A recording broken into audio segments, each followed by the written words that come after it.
you have had some experience about running business in this country.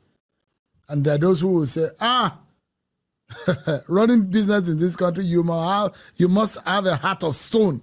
You must be very stubborn at heart to run business in this country because the environment is always very difficult.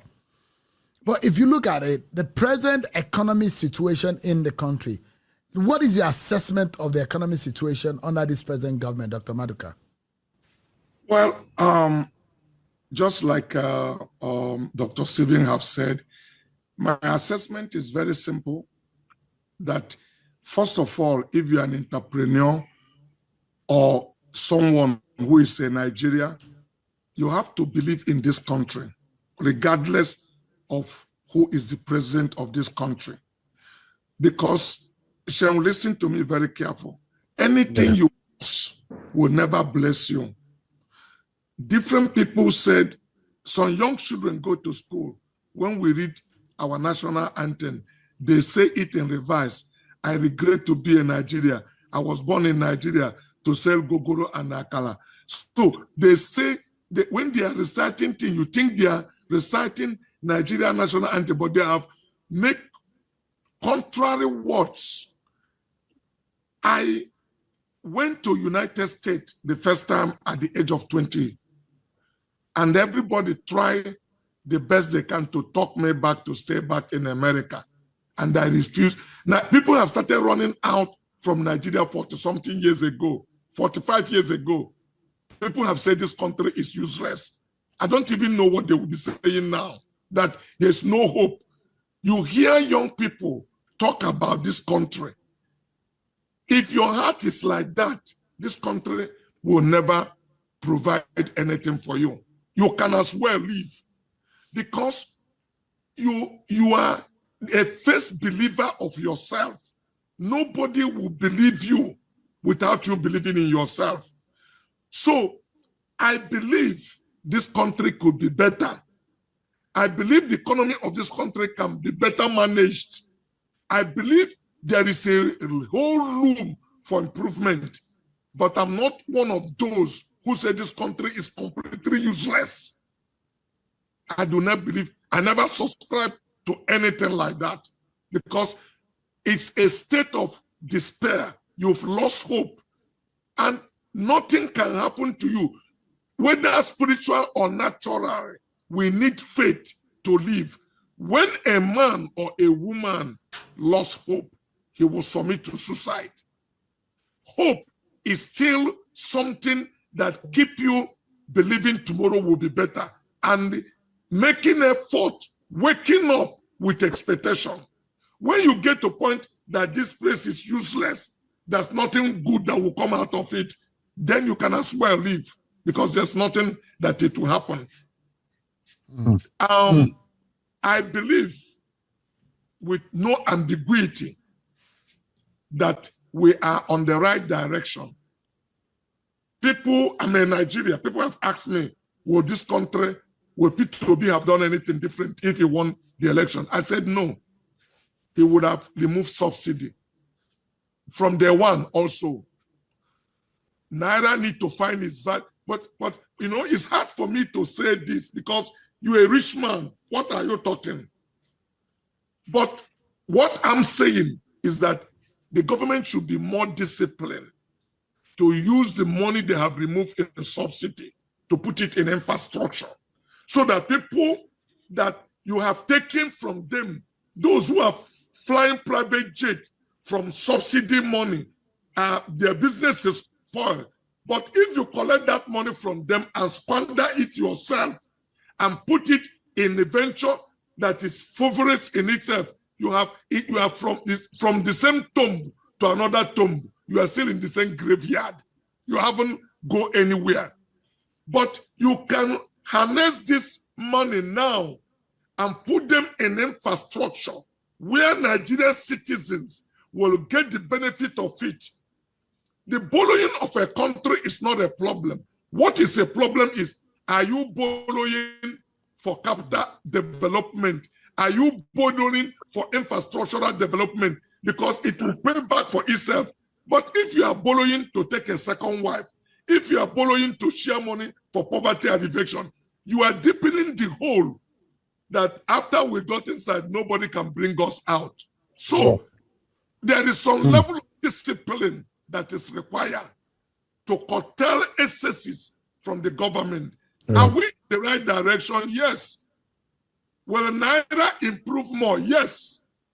Don't be surprised that after 1 year, before next election, Naira will return back to 1,000 or 990. And we will cry for this administration and say they have done fantastic. So there are, the economy is growing now gradually, but there are more things that need to be done to attract the investment that can give us the quantum leap that we require. That confidence needs to be put on the investors, because investment capital does not have face. He didn't like Nigeria and hate Ghana. He did not love Sierra Leone and hate Zimbabwe. Anywhere you dress yourself proper, you will attract that capital. I invested into Ghana 30 years ago, before any Nigerian business go there. The president of Nigeria Ghana didn't come here to beg me to bring investment. I saw opportunity. Capitalists, their capital go where it is received, where there is opportunity. A return on investment is where the money go. So we can dress ourselves up to attract investment into this country, but refine and have our judicial system clean, where people will know, or create a business court where a matter can be dispensed under 6 months. There are so many reforms that we need in this country. We are talking about real estate. Why banks don't want to put money in real estate? I have an estate in Abuja that I wanted to make use of. I gave notice to the tenant in January last year that they should vacate. There is a guy who his tenancy expired in September, but he worked for government. He's one of the government agents. He had no parent. He refused to leave till today and tell people that they should not leave. Now, if you go to court, you will get injunction. So these are things in America. If you don't pay your house rent, you are not waiting for any court injunction. The judgment is already made. The tariff will come tomorrow and carry everything you have on the street. Yeah. But here, people take house owner on hostage. The judiciary system needs to be refined to make business to thrive.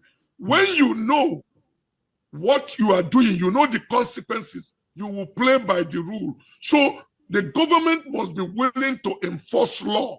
That is part of reform that can help investment to thrive.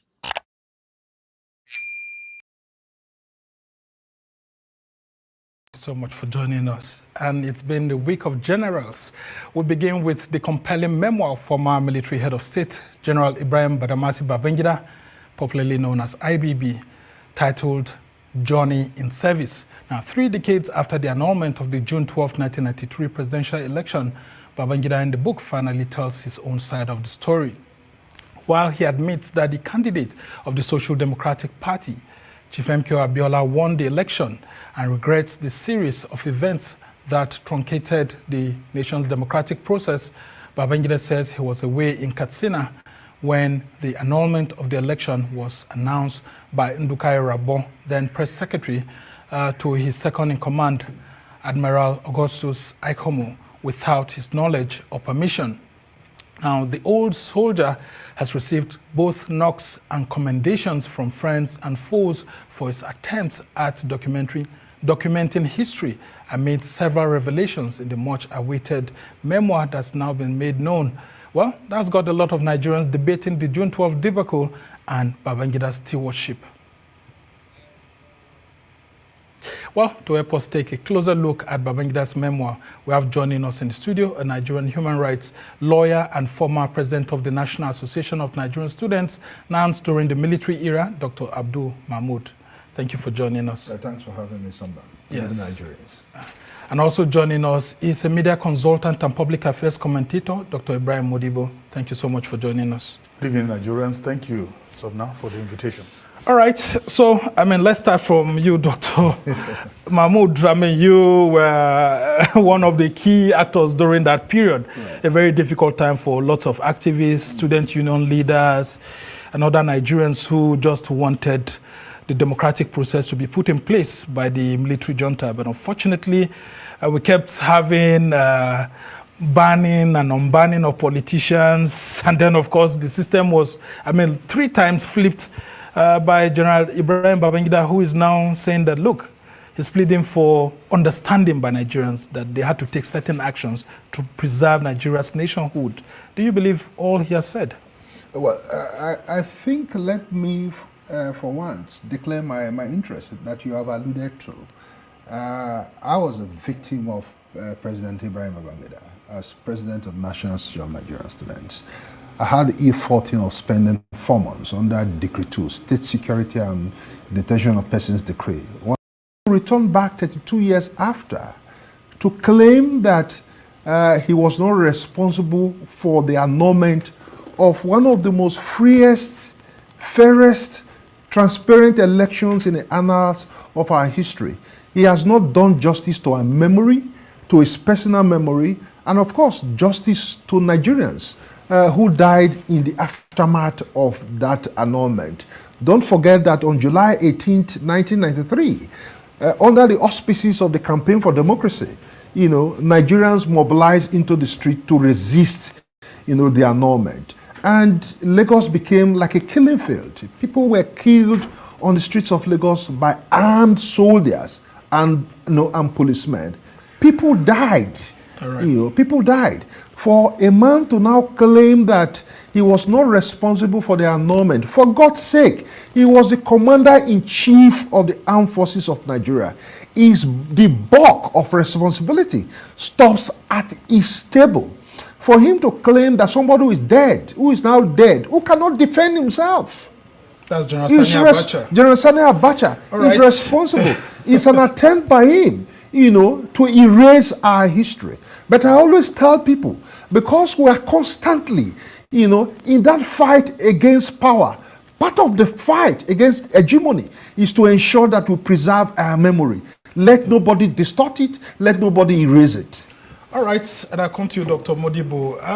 Well, we saw General IBB's book launch being a gathering of politicians, old-time foes, all coming together to be united, and he's been called a man of the people. And then, of course, that's why young Nigerians keep asking, how could a military dictator be called a military president? It's an abnormal. Others are called military heads of state, and he is called a military president. Well, he seemed to have been a politician in khaki. And people were saying that actually this book reveals a lot about not just the military, but the Nigerian political class. What's been your view of the entire IBB book launch? Well, thank you very much, Somna, for this invite to this wonderful panel. And I'm so happy to associate myself with the thinking and philosophical thoughts of Mr. Abdul, or Dr. Abdul, who was an active participant or victim of that saga. But before then, in trying to review issues of this magnitude, let us look at it from the prism of the intellectual output.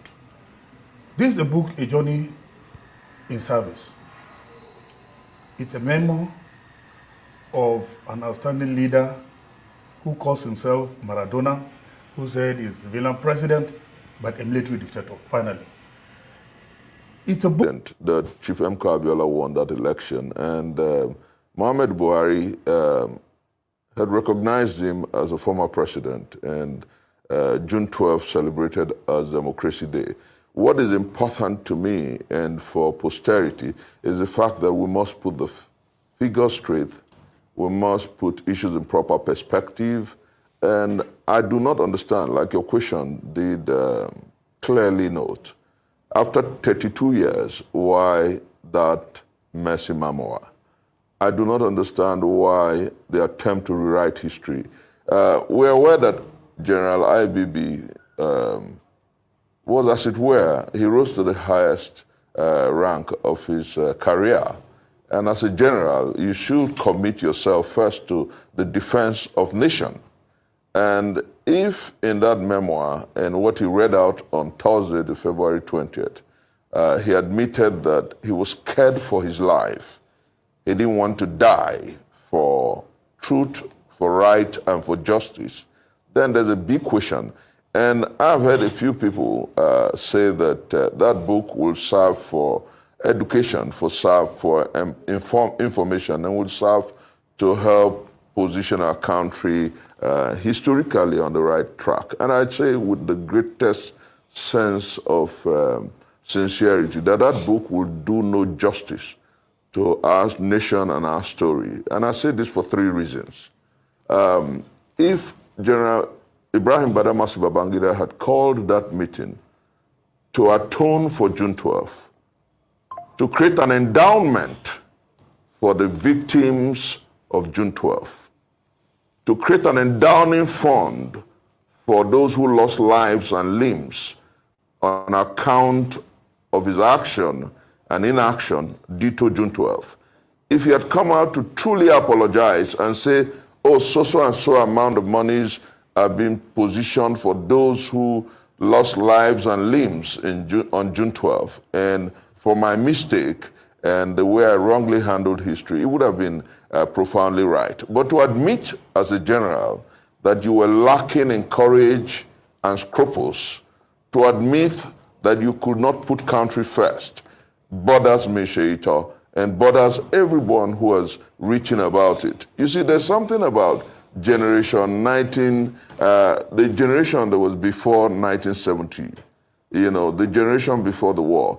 I think they are too quick to overlooking the issues that affect our country.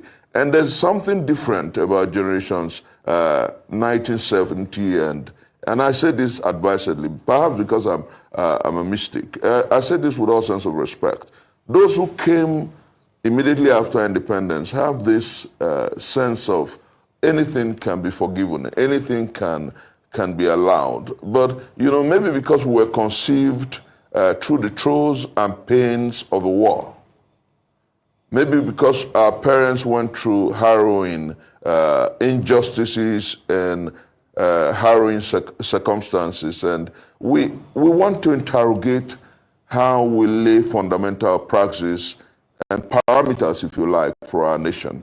You don't wake up one day and come to present a book to Nigerians, and who dare say that we did not know that the 1966 15th January coup was not an Igbo coup? We all knew that people machinate, that people use those sentiments to divide us, our fault lines, is unfortunate. But we all knew that Nzogwu, Ifajuna and Co., Ademoyegu and several others were seemingly proactive. They talked about 10%ers and they talked about wanting to right the wrongs. That the coup failed and so many people preyed on our emotions and sentiments and branded it an Igbo coup when waiting for Babangida to tell us it was not an Igbo coup. We knew.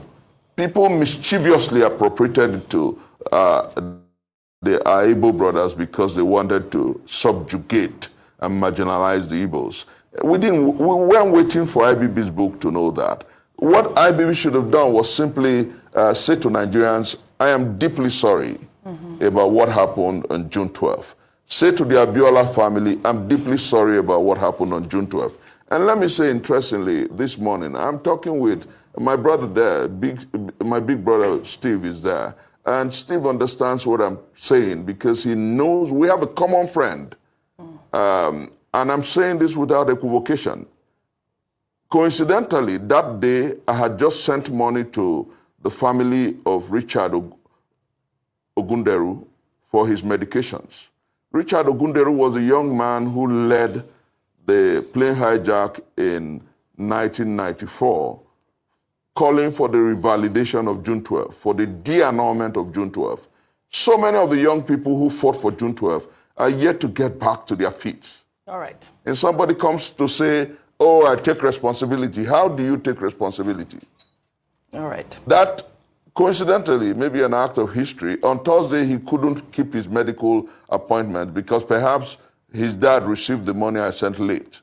And so that medication, he's going to go back to the hospital on the 26th. There's so many families across Nigeria who are victims of June 12th. All right. There's the Oswa Abiola, people who ran away from Lagos because of June 12th. You don't wake up to just... And then for those who think that a military president can wake up and endow a presidential library, I think is wrong for our historicity.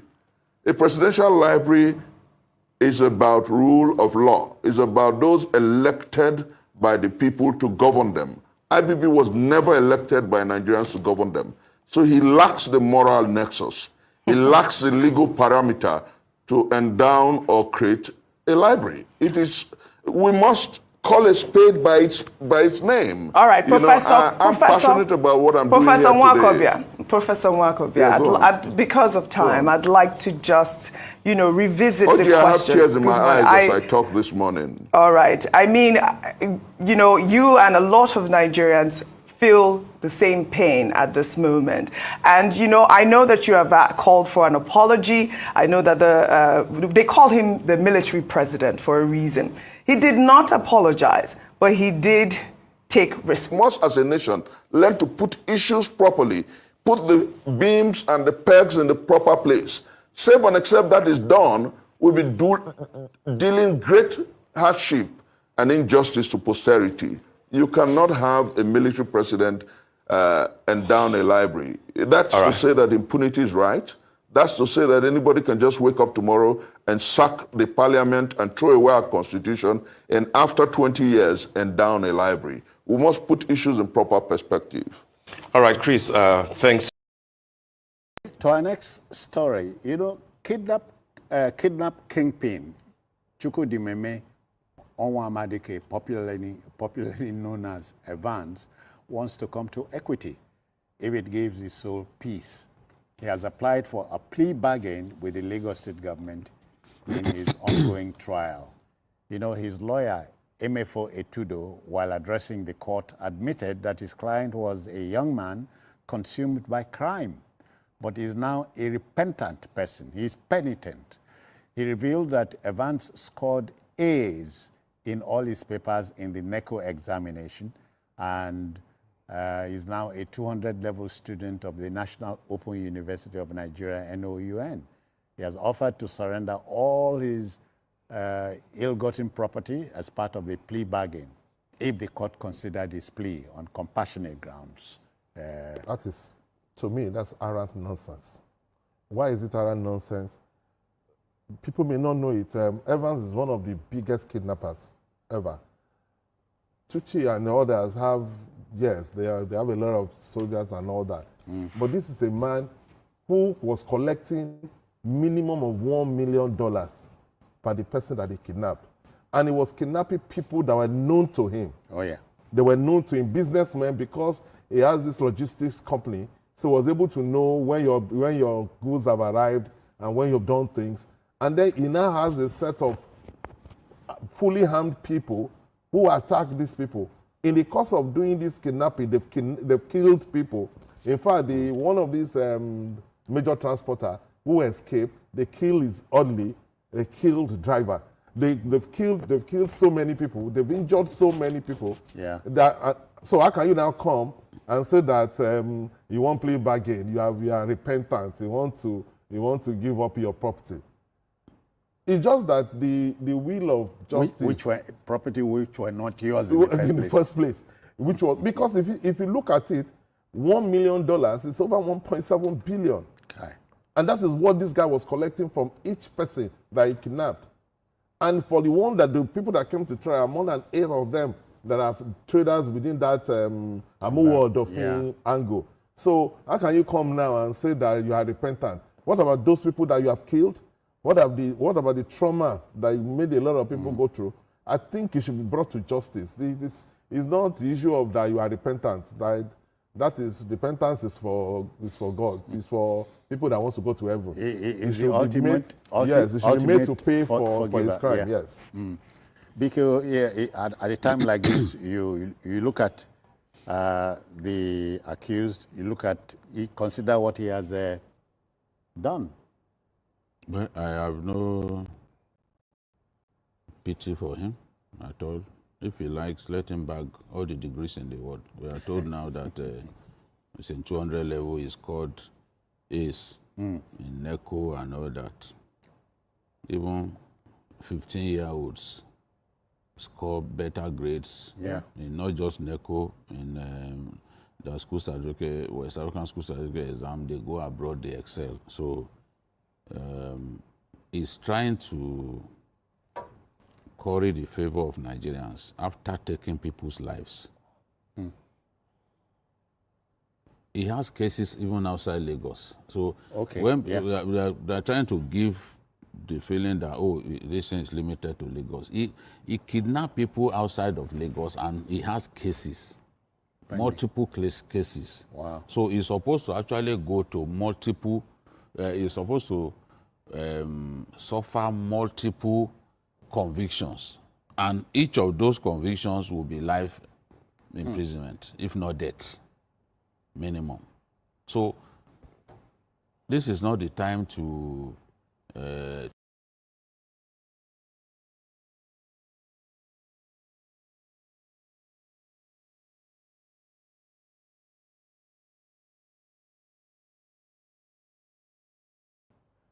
Okay, to our next story. You know,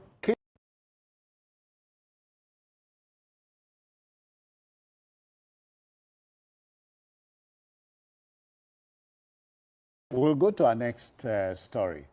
You know, the statement that in politics there are no permanent friends nor enemies, but permanent interests seems to have played out in Anambra State. A Labour Party chieftain and close ally of Peter Obi, Valentine Ozigbo, has jumped ship for the All Progressive Congress, APC. He said he resigned his membership of the Labour Party in line with his unwavering commitment to the greater vision of the state. The defection appears to have altered the political dynamics of Anambra State. Mayor? Yeah, it's a very important development because the governorship election of Anambra State is on the horizon, and the state is in play. The state is in play because a lot of people felt Governor Soludo has not done enough, and there is problem within the Abga family, so he's not as strong as expected. So because of that, the state is in play. People believe that the election, it could be defeated and stop him from getting second term. If you notice, the top businessman, Okoko, was just also saying that he wants to rescue Anambra State and all that. And Ozigbo... Rescue from the hands of Soludo. At the hands of Soludo, that's the normal thing, that you want to rescue the state. Yeah. And you know, I think what Ozigbo is trying to do is that Ozigbo is a strong force within the state, though in Labour Party with Obi. And you know, because of Mbada died recently, who is a very top person, you know, in a particular senatorial district, he has locked the senatorial district, the Inewi side, he has locked it down. And he has won election on a party that is not as strong as the major parties. And then he now defected to APC. So if not that he died, he probably will have ended up being the candidate, the APC candidate for the governorship election. So I think that what Ozigbo is doing is that he saw that opportunity to be able to have a platform that is strong, that has connection with the center, and that could swing the election to him, because I would not be surprised that now that's in APC, he will probably run for the governorship ticket. I would not be surprised. I think that is the attraction. If the party gives him. No, he will run for the governorship. He may not win the primaries. You know, they're going to do primaries. Yeah. There's no guarantee that will be primaries, but there's an opportunity there. And I think he wants to exploit that opportunity. You know, the APC had said, come and pick the ticket, pay 50 million. Yes. So you go there, 50 million is nothing to people like that. But there are other people within APC that also wants to run for governorship. But it sounds a good chance because he's a known popular politician. Okay. But leaving Anambra State, the state where Obi is from, shows that it doesn't have, it's not sure that he can get that ticket in the Labour Party, and that if he can bring his own forces to join the forces in APC, maybe he stands a better chance of winning. PKO, so here we go. Yeah, this is a big blow to Peter Obi, who was presidential candidate of the Labour Party in the 2023 presidential election. Yeah. In 2021, Valentine Ozigbo contested against Soludo as the candidate of the PDP. I mean, yes. And at that time, it was actually sponsored by Peter Obi. Okay. Yes, he was the candidate of PDP. In 2021, he contested and he was defeated. He remained close to Peter Obi. They were in the same party until Peter Obi left the PDP to contest the presidency on the Labour Party ticket. Now, this defection caught many people by surprise because they didn't believe that somebody that close to Peter Obi would go and join the APC of all parties. But just as Mayor said, many people believe that at this time, Soludo could be defeated. Don't forget that Soludo did not support Peter Obi, and he has come out to say Peter Obi even predicted that he would not win the election, that he will come fourth in the election. So there are many of Peter Obi supporters who are not happy with that. Yeah.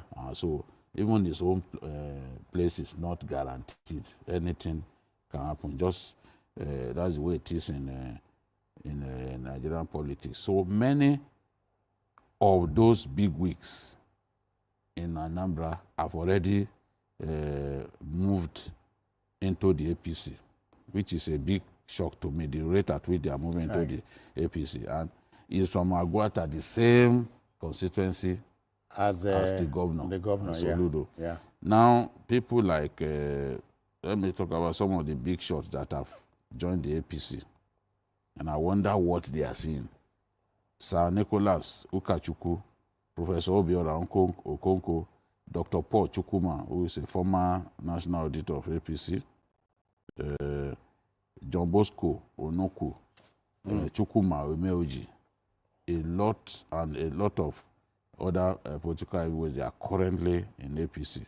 So when the national chairman of APC visited Anambra, he promised them a level playing field, that the party will ensure a level playing field for those who want to contest. So I guess a lot of them are encouraged now that by the fact that the party has promised that it will be a level playing field. So we are seeing more and more heavyweights defecting. But this is the biggest of them all in terms of the way the defection has rattled politics in Anambra, given how close. In fact, in the lead up to the presidential election, he served as Peter Obi's chief of staff. Oh. So it was that close to him. So for him to have abandoned him in Labour now to join the APC was something that came as a rude shock to many people. We are joined now by Brother Olani. He's at Surulere in Lagos here. Brother Olani, how do you do? I greet you. Fine, thank you. Happy Sunday, sir. Yeah, welcome. Yes, sir. I've been trying your number. I just want to contribute on the conversation as regards the Evans and the Emefiele. I'm of the opinion that I'm begging Lagos State they should not accept his plea bargaining because Evans has killed a lot of people. What do they want the families of those people to be saying? They should just forget it. Let you take over all his property at the same time, let him face the wrath of the law. Then the same thing with Emefiele. Emefiele himself has committed a crime. He should face death penalty. A lot of people lost their life during the changing of the currency. Yes, I remember one woman, an old woman came to the bank and he couldn't get money. She said that the only one money on the high is 100. That's what he used to take down to the bank. He couldn't get money. I mean, she couldn't get money. She's a retiree. So, and she needs to buy drugs. So what do you expect such people to do? And they should contribute all his property and then let him face the road and even face the penalty. Thank you. We got you first time.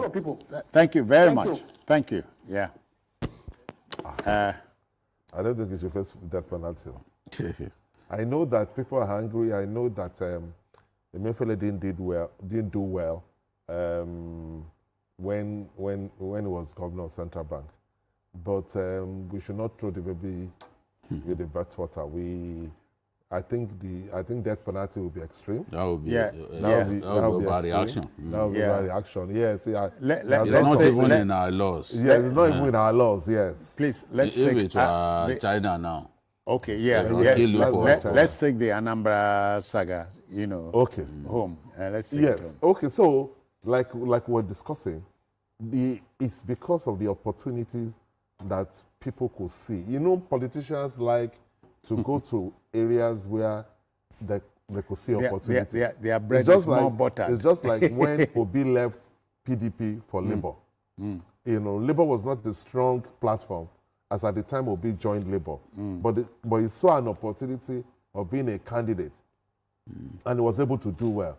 So people are seeing that opportunity because apart from APC being the ruling party, which at the center, which converts a lot of advantages one way or the other, you understand? Then there seems to be the Anambra state is in play.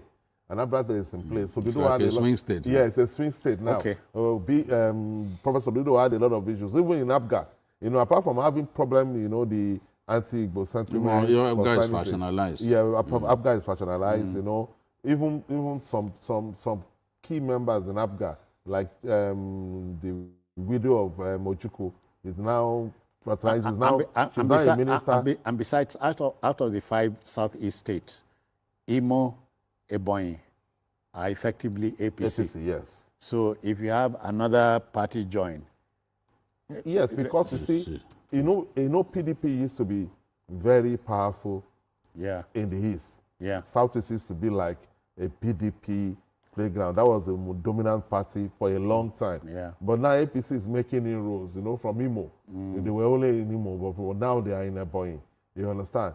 There is rumor that even the governor of Abia, Enugu, Enugu is almost like an APC governor. So that is where to go. Politicians like to go where they know that they can have that comparative advantage. Yeah. So I think that is why a lot of these heavyweights are now in APC. Yeah, BKO? Well, I think that the election will be very interesting, given the high caliber of politicians who have now defected into the APC. There must be a reason they are all heading in that direction. But Governor Soludo cannot be written up at this time. Incumbency can be a very strong factor in any election. Oh yeah. So, but the election promises to be quite interesting. Okay.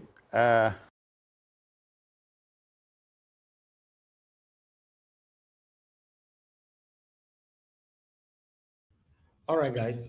Good morning, good afternoon, good evening to every one of you. I appreciate you all. Thanks for your time with us today. It's another wonderful day. Today is Sunday, 23rd February 2025. Yes, it's good to be back here again.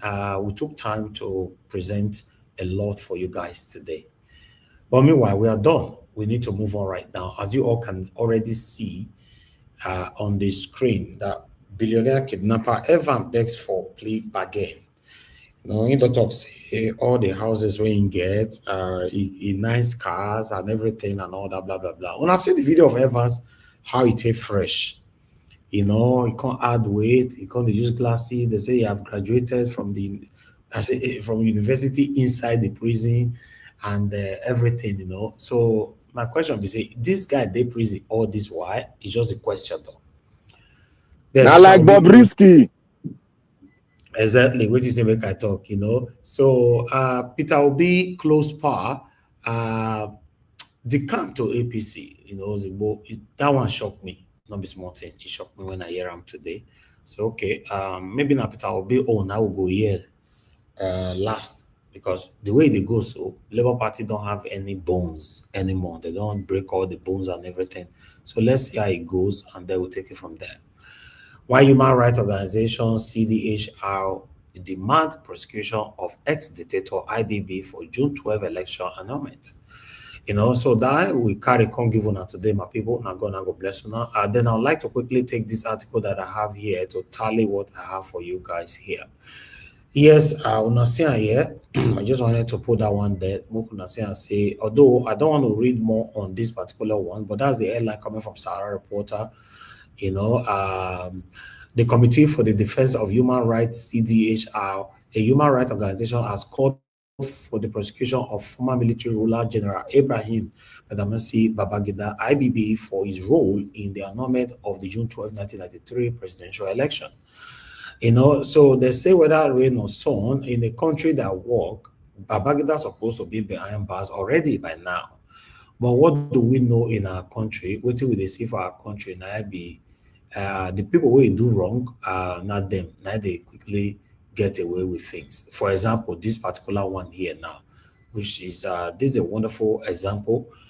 You know, you can see a book about Nigeria criminal justice system land the author in jail unlawfully, while a book where a dictator and murderer wrote about crimes against this country gets billions of naira in donations. You can't make this up. You see, yes, Dele Farotimi write book, Nigeria and its criminal justice system. He goes spend how many days for prison, you know? They humiliate and they treat him as a nobody and all that. But the person we all know say is the primary or number one person that destroyed this country. You know, it was donated a lot of billions just to tell him thank you for destroying this country and for your confession. That's why you see that a lot of us were very, very bitter yesterday that Peter Obi raised praises on this mountain now. You know, although I later got some calls from very, very prominent person, you know, that you and I know very well and we have so much respect for. I was surprised. I received a call. I said they listened to my anger, my expression and all that. You not get to educate me why Peter Obi did what he did. And I was shocked. You know, I was shocked, but I'll leave it like that. But with the explanation that I got, we are not going anywhere. Yes. Even the person, the prominent individual I'm talking about, was shocked and disappointed at Peter Obi, but he opened a different angle for me why Peter Obi do it too. Because I go, wow. Then I get to understand that yes, our principal is really, really desperate to become a president. But if his desperation will land him to become a president and we can get a better Nigeria from him, then desperation is welcome. Yeah, some people are desperate to do what is right sometimes. Some people are desperate to take over their country just to make it better. You know, what happened in, what is this Africa country? What to be the name again? Not be desperation make them take over and all that. What's the name? This Burkina Faso. Nigeria yes, Republic and Burkina Faso. Exactly. So not desperation. So if desperation can land Peter Obi to become a president of the Federal Republic of Nigeria, to give us a better Nigeria, then I suppose the desperation, you know, but I'll just leave that side. the way it is. I appreciate every one of you, my people. Thank you very much for your time with us. I'd just like us to move on right now. I'm going to start taking calls. Guys, help us to press on the like button and help us to share. I had noticed that nobody don't buy me coffee today. If you can't, press on the dollar sign. Encourage our work here. God bless you all. Big heart. Thanks very much for calling in. Good evening to you. Please talk to us. Hello. Hello, Evans. Yes, sir. Good evening to you, sir. Please talk to us. Hello, Elvis. Good evening once more. Thank you. Okay, I lost you there. Yeah. All right. So, good evening. Your line is breaking. Why? Your line is breaking, sir. We are not hearing you. Can you hear me now? Your line is breaking. It's on and off. Go ahead. Let's see. But can you hear me better now? Yeah. Okay, you're better. Good evening to you once again. All right. Thank you so much. This is Big Heart calling from Ireland. Once more, thank you for taking my call, Elvis. And my greetings to your panelists. Honestly, very quickly, I listened to your program yesterday regarding B2B attending the book launch for IBB. There's one thing I just want us to think about. Number one, there's a difference between being a politician and an activist. This is very clear. I think everybody knows that. Majority of the time, activists, most of the time, never get to that leadership that they yearn for, majority of the time. But politics is all about being calculative and interest. And in politics, they usually say there's no permanent friends, no permanent enemies.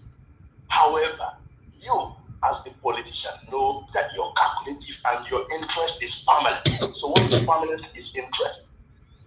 So I want us to always remember that, because when I listened yesterday, I know ordinarily some people may be angry about P2P going to the place.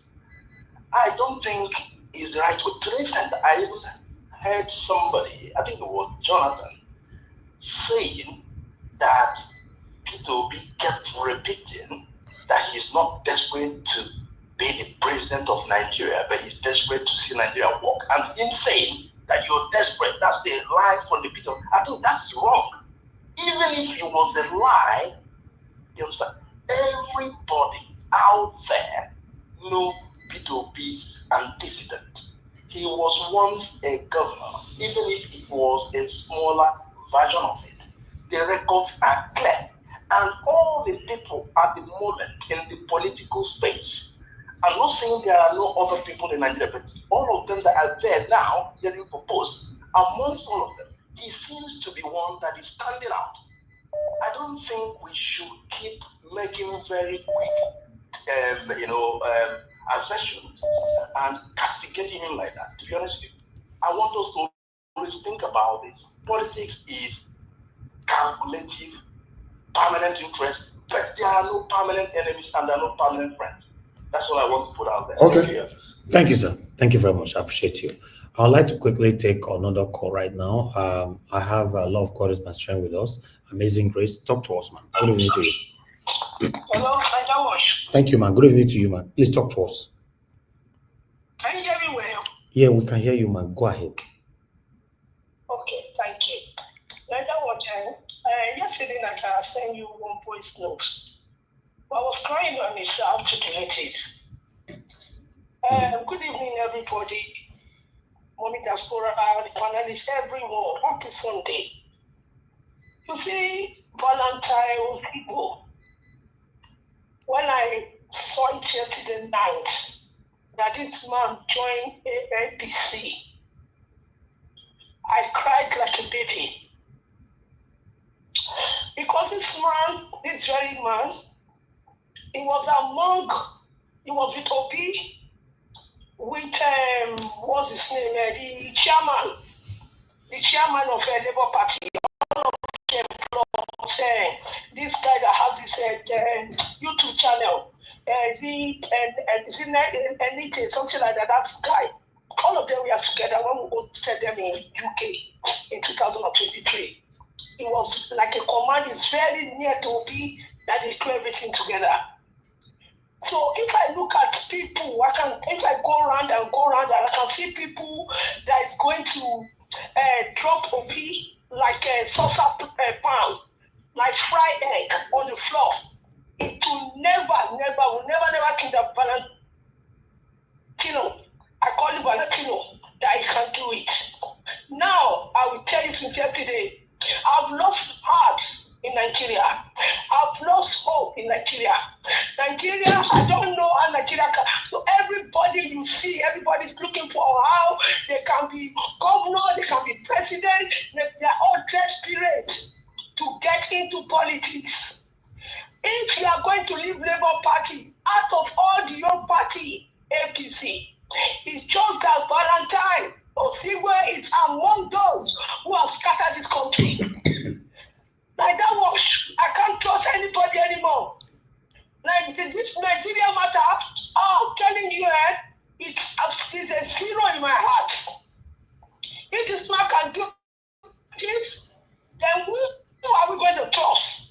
Very soon, we are going to hear that Baba Ahmed has joined APC. You people, let us be watching. We are all going to see it with our eye because everybody is dropping of it. Everybody is doing this to this man. So who are the people standing with him? If Baba Ahmed, if he's really fighting for Nigeria, where is he? Where are they going to hide? We have not seen him since the election went. So where is he? Has he joined train of people oppressing us? Baba, support this. All right.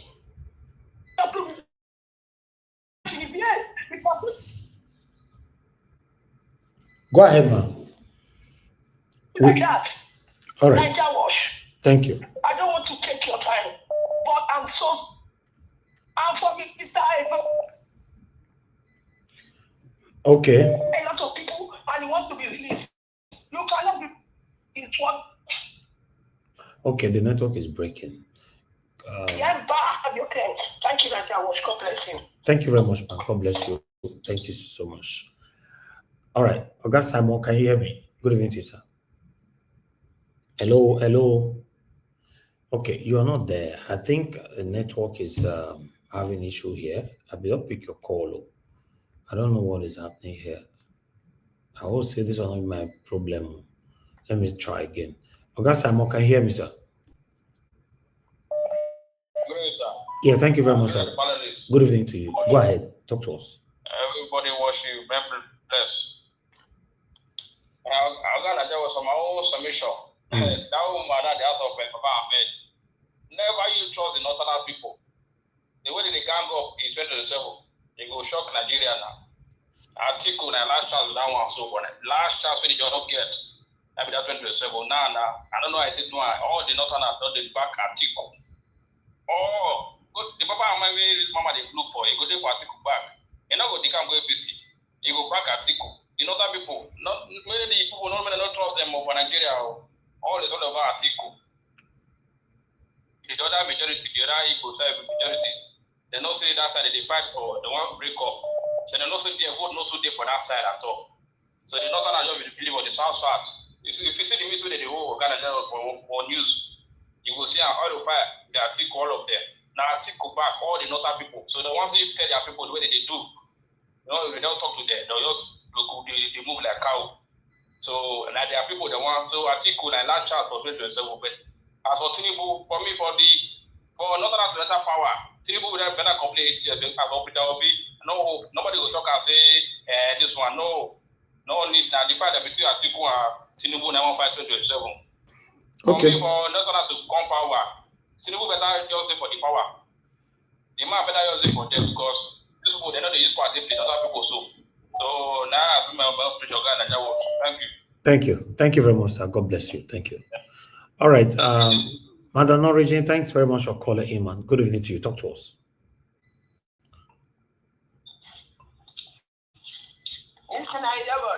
Yes, sir. Yes, ma'am. Thank you. Good evening to you once again. Talk to us. How are you?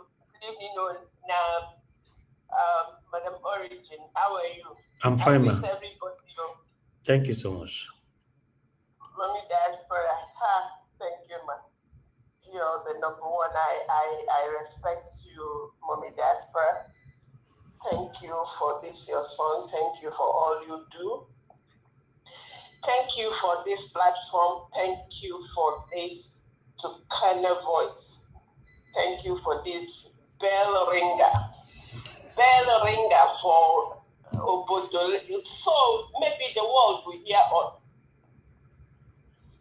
Our elders, so I see where I put my peg. Now here I say, I don't come out there. When I started this thing, I said to you people, I woke up one morning and begged all the youths of that country.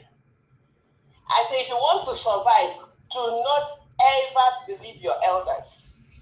Do not be like your elders.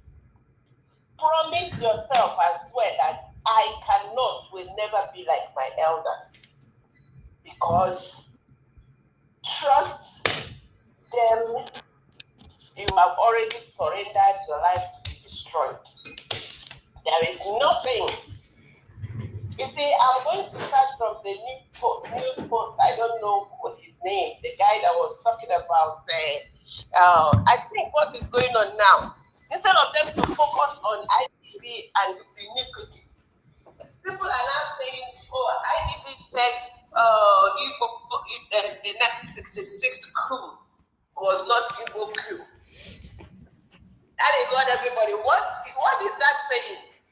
That's what I'm seeing is that they are setting a narrative that the youth of Nigeria are going to remove their focus on the atrocity and iniquity that have not stopped. As of yesterday, they are still committing atrocity and iniquity. Today, they are committing atrocity and iniquity. They have not stopped. 32 years after, IBB came to tell everyone what everybody knew. So why is it a big deal that IBB said the Mr. Abiola won election? Everybody, even a child in the womb, the ones that are not born, knew that Abiola won election. You see how I have told you all here, so long as we keep running behind them, we will not get what we want. IBB, so what? Everybody cried, people cried, people are still in depression, 32 years old depression, from what we all knew, from what everybody knew. All the mayhem, children that are born into that country after 1960 have not known what reality is. Everybody is like in a deja vu, confused because our elders refuse to get it together. Someone was talking about my dear sister, love of God is my strength. Don't cry, you. You see, the one that will beg you, get your hearts together, because Mr. Peter Greg Roby even fit to join APC. So what are you going to do? Hello? And why are we still continuing to trust these people? I keep saying it. See, they will blackmail everyone. Go and check Delefaro to me, check Showore, check Mazin Nandekano. I know the day we were talking about Simon Ekpa, I said, by the day you people will know what happened. Everybody will. Are you going to apologize? How many people are apologizing to Mazin Nandekano for being in dungeon for 4 years? For the last 10 years, that man is suffering because he saw the truth. He knew the truth. He's screaming for the truth. Because what we are is in hot water. What we are in, everybody, I know sometimes I don't agree with Miss what's this, my friend that comes and he'll be kneeling on Igbos and like we are the problem of Nigeria. But what I hear her say is that something is wrong in the system. Everybody knows this system is life-threatening. Nobody survives this system if you're not going to kiss the ring. And we are still here talking about IBB, talking about P2B, for a system that The only way, if you must be in the system, why do you think P2B is running around all over the place trying to kiss the ring? Because he can't get it. He cannot, will not get the presidency if he does not kiss the ring. And I believe he has started kissing the ring. And in fact, as far as I'm concerned, between P2B and Jagaband, it is the same thing. So long as it is this system we are in, until we get sense and dismantle this quagmire and reset and punish those that. Madam Origin, even after he finished kissing the ring, do you think they will still give him the presidency? Who will give him? Unless he is ready. Unless he is ready to buy, because you must be ready to. I don't even know. Me, I don't trust anybody. Sorry. Why kissing the ring then? You see, I have told everybody until we dismantle this quagmire and decide and punish, because you see what makes me angry is that we all know what is going on. How on earth is IBB coming, telling you what gave him the boldness to come and tell you all and list people like I knew the day I was in Lagos, the day Delegiwa died.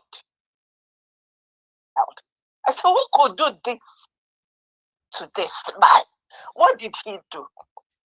I still remember that day what he is it the wife or whoever that said he was eating and he had the letter on his lap.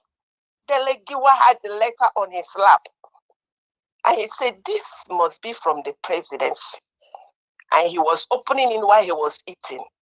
Both the food in his mouth and the joy that he was receiving a letter from the presidency. I think when he died, he saw that he was dead. And so did all Nigeria cry. And we are here talking. People are here hyperventilating, hula ballooing. All right.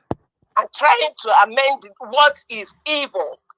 That we don't have elders and these people are not ready to save anybody.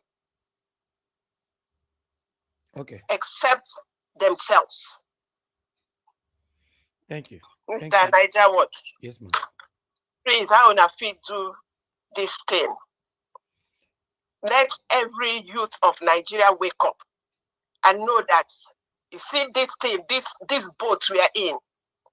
Nobody comes out alive if something is not done to remedy the evil. Thank you. Thank you very much, ma'am. Thank you. Thank you. All right. I like people who speak truth to power. Madam Origin just spilled out some wonderful truth. You know, even though you kiss the ring or you not kiss the ring, they're not going to give you the power. So my concern now is that why kiss the ring?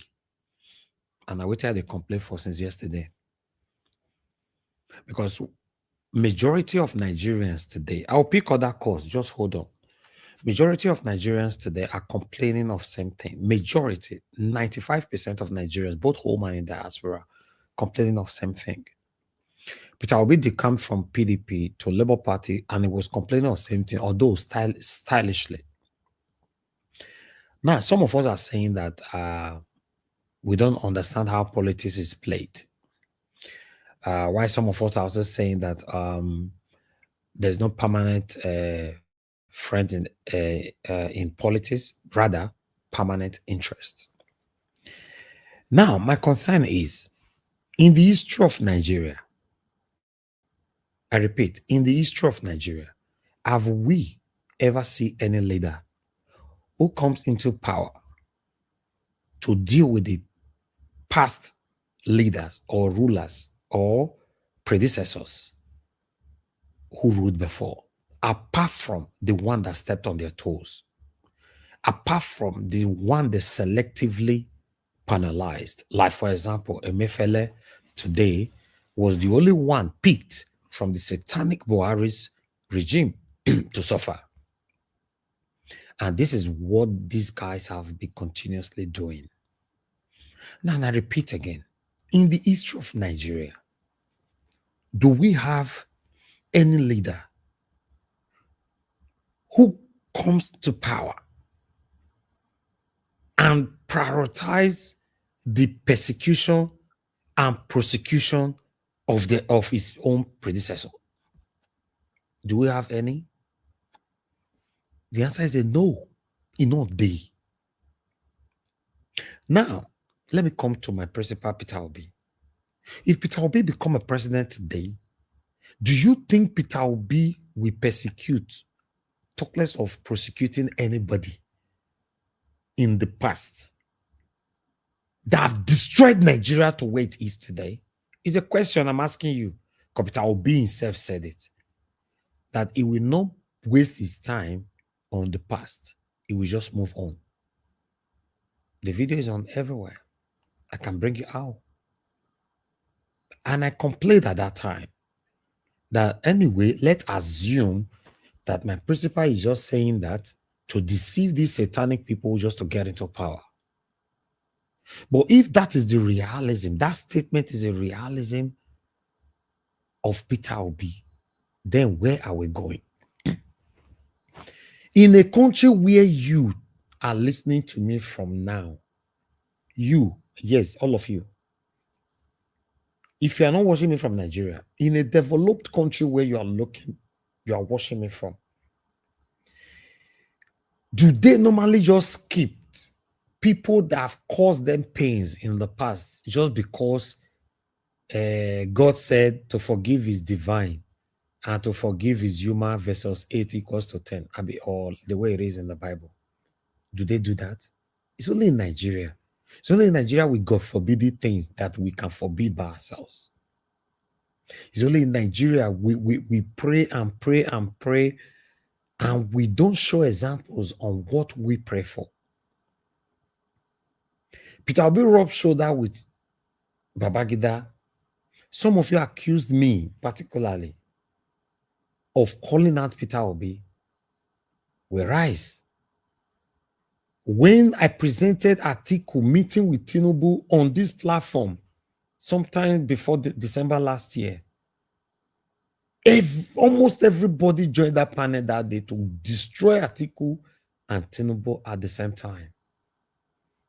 That we know, who knows if Atiku was even deceiving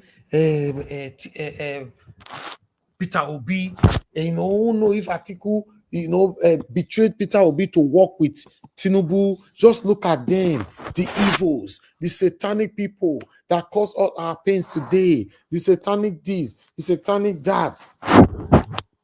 Just Atiku and Tinubu, they met and maybe in one event, I can't remember. Some of you can remember what I'm saying. We destroyed them. Now, some of you also called in yesterday saying that Peter Obi was not the only one who went to that event. That other satanic people were there. Peter Obi, as far as I'm concerned, is not satanic. For you to call in to say that, oh, Peter Obi was not the only one there, automatically you are categorizing Peter Obi with other satanic individualisms in that satanic all. To the best of my knowledge, till now, Peter Obi is not satanic. How come it's easy for you to justify satanism and categorize Peter Obi with satanism just for your own defensive skill? To justify your satanic statement or your biasness, automatically everybody in the hall can't do okay just because your favorite was part of them. Everybody else was not fine. We have a long way to go, my people. This is what I said to my most respected, one of my most respected people in this system that called me yesterday. I poured out my heart. He said, you don't need to. We wash you. We know who you are. We know the kind of person that you are. He even told me the day he started respecting me. Say, hey, so someone like this can respect someone like me. So that means waiting some of you go talk about me doesn't have anything to do with me. Like my mama, they tell me, say, if you put needle for luggage with don't full, you or maybe the luggage you put on for kilo, they say now 32 kilo. You can't put needle on top of that 32 kilo, not go change. Or if needle was part of the luggage already and it's 32 kilo, if you still remove them, the 32 kilo not go change. So you put it or you remove it, the kilos still remain the same. You can digest that yourself, what it means. Truth. Now they beat everybody for Nigeria. Truth. I've grown up to understand that the only thing one they beat people for now truth, especially when it's not favorable to you, especially when it's not aligning to your satanic ideology. Then you go beat the person who talk the truth. But when it's aligning with you, you go praise the person. It's sad. Peter Obi went to that satanic hall. In case you're not aware, 98% of the people inside that hall are the problem that we are facing today in Nigeria. In fact, they are the one that created the problem that is affecting you and I today. Peter Obi was one of them there. I cried out that I am displeased with it. Una said, no, I don't have right to. This is the same person that I've been fighting for Peter Obi. See, 2022 till date, I never take a break on it. Some of you don't accuse me, say, no, maybe they make money from it. I have called on so many of you to make more the same money. Just do ordinary 6 months. No break, ordinary 6 months. Or come to my platform and do straight 6 months, 7 days a week, 6 months. I will pay you. None. I don't look social media. I never see a person if you do straight 6 months, no day off. So that means now only me like the money there be. You not like money. When it's not favorable to us, we have a way of bypassing it. And for those of you who see say waiting Peter Obi do going to that hall is wrong. Now God go bless you now. Truth will never run away from none of you. For those of you who know that Peter Obi even coming out, instead of him to stay silent, that's why they not give him a mic, may they talk. Somebody even called him yesterday. He said Peter Obi stay in the back seat. Everybody know Peter Obi now, even in Igbo land. Peter Obi, anywhere he go, Peter Obi like to sit in the back seat. Oh God, they not give Peter Obi mic. Fear not let you talk about that one. You called into the show to justify satanism. Sometimes when you guys are talking, do you even listen to yourself? Or you just think that you are clever than everyone? It's just like me coming to this show. I'll say, okay, I can't deceive the people. You know, I'm clever than anybody that will listen to me. That's why you see that I'm too natural. I want my mistake to be on air. I want my profession to also be on air. If there's any word like that, profession. I'm not getting anything to hide. If I make mistake, criticize me on air. If I do good, more talk for this life. We don't do pre-recorded video. We come live every day here. You just call it to a show. Oh, Mike, we call it to this show now. Make I stop this narrative. Make people not use and fly like you are talking to babies. Then the gullible ones will fly with it. And that reason, God bless you. Because you are the reason why I'm talking right now. You just made it clear now that Peter Obi kiss the bucket or you not kiss bucket, they're not going to let him be who he want to be. So my answer to that is that why then eat in the same plate with the satanism? Why? Because I still believe, strongly believe till tomorrow that the only way a better Nigeria can come, now that leader will stand alone with the people, not the satanic elite, both past and present. Now that one, now go still become the Messiah, the right person that we. Okay, Pansat, you were given opportunity on this. Why? Because you don't get sense. Now you have been blocked. You know I block you on the panel, so we can't leave you now. May you demonstrate your idioticism on the comment section. Now, you don't get sense. The painful part of everything is a person. God, I want to do fasting and prayer for this man, make it get sense. You see, I can't block you for comment section, Jonah. I want to do fasting and prayer for you, Pansat. Upon everything you don't do for this platform. Whenever we deal with you, you go bring your satanic people come attack us. Nigeria, don't focus on that. Don't focus on that. Focus on what you are doing. Don't worry, let me focus on him. He's an idiotic element. He go derail you now. He go derail you. Don't focus on him. No. Don't let me quickly respond to him. He's an idiotic element. For you to write on the comment section, insult your old age is disgraceful. It's already obvious that you can never have sense forever. And it's not painful because all platforms on social media, on YouTube, have blocked you. Everybody have isolated you. It's a shame. It's a shame. People like, I've said it before, if it's only one person standing with me here, right? Say you join the panel, I go present my thing. The person go talk. Instead of giving the person 8 minutes, the person go talk for 1 hour. I go say bye. I take questions from my lovely people in the comment section. Maybe 1 or 2 person call in. We are done. I don't have to be here. If you check someone like Pansat, now they suffer for America. He's a pauper. He's a fool. He's a lunatic. He's a drug addict. He's an alcoholic fool in America. I'm gonna go find out. He's a disgrace to humanity. We have trained him so many times. We have called him an elderly person. We have called him our father. We have called. The man said, "No, I'm a fool. Let me be. I'm an idiot." We said, "No, you don't supposed to be an idiot. You're supposed to be an elderly." He said, "No, I was born to be an idiot forever." Look at your life. Look at your entire life. You are totally useless. Pansat, do video, show us who you be for America. You see that the only day where you show us your body or something, you see one coat where you wear, that coat. My great-grandfather, that coat, if they even wake up from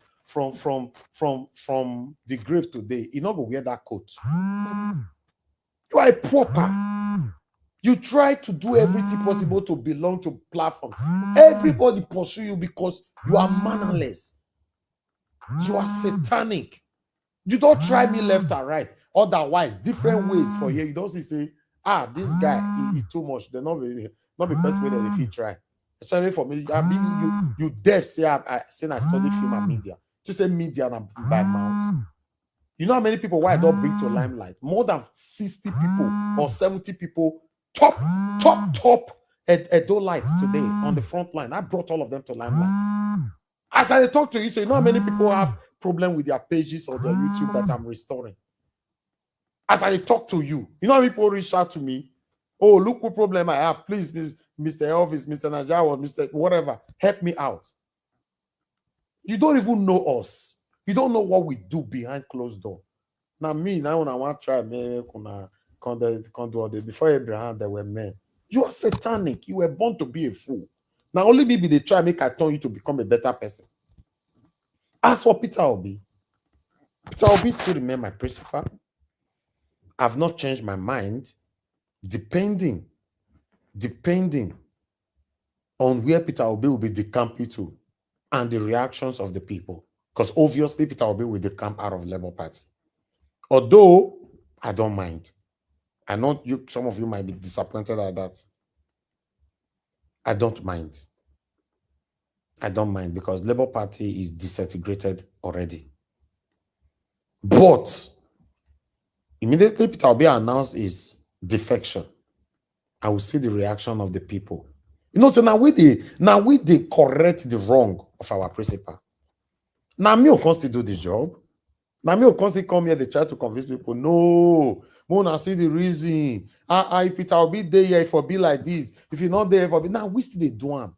For some of you who look down on us, think that we don't have a voice, we do. Like I said, I've never supported Peter Obi one day. Peter Obi to give me money. They share money for many people, especially people with their Twitter and some of them on YouTube. Yeah, they send money for the information. The concrete information reached me. I'm not part of. For me, not that I have it much or have it more than the people they shared for, but I'm not doing my job because of that. I did not support Peter Obi because he's an Igbo man or a Edo man. I just want a better country, and anybody that portray themselves that want to do that or showcase themselves that want to do that, why not? Why not, for Christ's sake? Why not support the person? As far as I'm concerned, as of today, Peter Obi still remains the best, and it's our duty, our right to tell our principal that no, not like that. Somebody left a comment earlier on. I wish Peter Obi will not contest it in 2027. Make it let Nigeria carry that problem. And I showcase that comment. And I support that 100%. To be honest. The effort I put on Peter Obi, I'm not sure say any aspirant or a candidate can ever be lucky anymore to get that from someone like Mr. Nigerians. It's not possible. If Peter Obi announced today saying no, the contest again, I will leave the platform for all everybody talk their matter. I will lay back. Let's say the truth. It doesn't matter if not me where they talk to una so now involve. Now the truth they hurt us. Now because they were with they. We are too selective when it comes to the truth.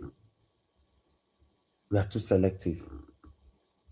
Joe and I know, even though we criticize Peter Obi today or tomorrow, you know, even they appeal and say they criticize Peter Obi for just going to a satanic hall. We are not criticizing Peter Obi say he thief money. We are not criticizing Peter Obi say we find out say he do corruption one day. That's a pass mark. A use credit to his name. We criticize other satanic people for criminality. We are not criticizing Peter Obi because he thief money. We are criticizing Peter Obi say that hall, if they can't give the pepper soup for inside that hall, say make the drink. Peter Obi for still drink. He don't go. If he don't go, how would you have justified that? I'd like to take more calls. Thank you very much, my people. I appreciate every one of you. Madam Origin pushed me to speak. When I see people who speak truth, I like it. Big Heart, thanks for calling back again, sir. You only have 1 minute this time. 1 minute. Go straight to the point, sir. All right. No problems here, Elvis. Just very quickly. Sorry, it just the last caller that made me to call back. I'm really sorry. Listen, I think it was Madam Origin that called last. This question all the time when people talk very passionately and with emotion, saying until we dismantle that place. Tell me, how are you going to dismantle it, if I may ask? How? Or is it magic? Are you going to use magic to dismantle that place? The question about kissing ring or no kissing ring, or whether... Sir, the question you just asked, I can help Madam Origin to answer you.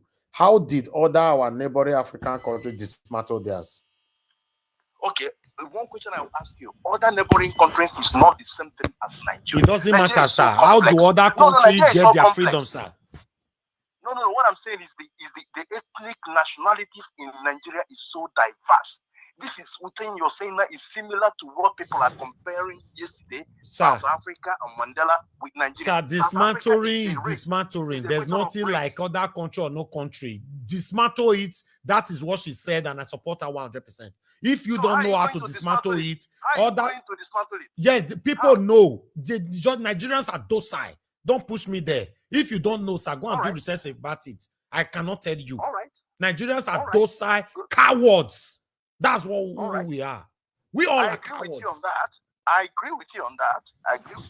Nigerians love their life so much, but it's not forthcoming, Elvis. That's the problem. Yes, but we have to continue to speak it because we don't know when it will happen. So Madam Origin is right 100% on that. Other countries are doing it. They got freedom. They have a better country today already. Now only us, they pray. One day, now only God will help Nigeria. That's why we are where we are today. That's why you are calling for Dublin, sir. If Nigeria was better, you would do Dublin. If Nigeria was better, me not would do UK. No, you're very correct. And look, I'm not arguing with you. Honestly, I think we are saying the same thing. But you were trying to tackle Madam Origin that how are we going to dismantle? It's easy. Now we choose to be docile. But that's the point. That's where we differ a little bit. It's not that easy. That's what I'm saying. Otherwise, why do we keep talking and not acting? And the reason why I said it's difficult to act is because of how complex our country is. Other countries you are putting, maybe one or two nationalities, or maybe one religion only in that country, uniting all of them. How many ethnic nationalities do we have in Nigeria? So many. Nigeria is so complex. Okay, something like maybe say something like Algeria or what they do, the Arab Spring.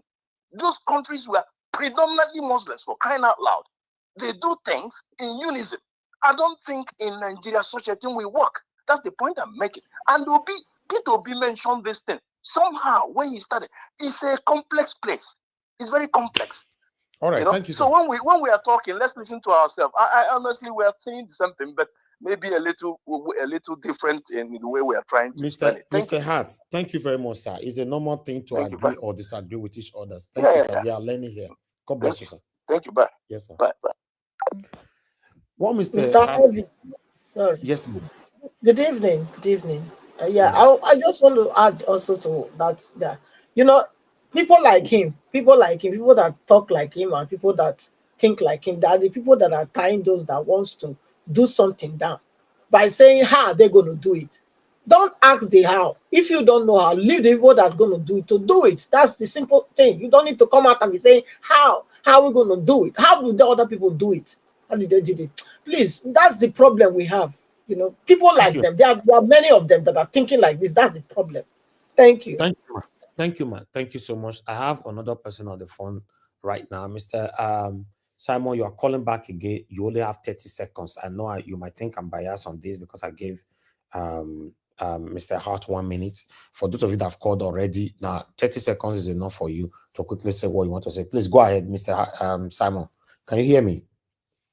I'm gonna get you. I think I total call him more call today. No, now 30 seconds. You get 30 seconds. Go ahead, sir. 30 seconds. I say, man, you give obedient people hope. And they see Peter Obi to merge with Kwakwa so in 2027. Kwakwa will become the vice. Where did you get it from? Okay, na calculation. Managerial never go calculation. No, hold on. No, hold on now, please. Where did you get that information from? No, I don't get that from anywhere, but from our observation, now you talk, so now they see. Then you have to declare it or say it as an observation. Allegedly. And you cannot just say you want to give Nigeria hope. Your observation is not a hope. This allegedly, so they don't use any now. So I don't want to use any and make a maintainer. So Peter Obi did not tell anybody that is Decamping or he's merging with he's merging with Kwakwa. So please don't pass information here, sir. Thank you. No, allegedly, you go Decamp. Thank you. All right, thank you. Become the president. All right, thank you.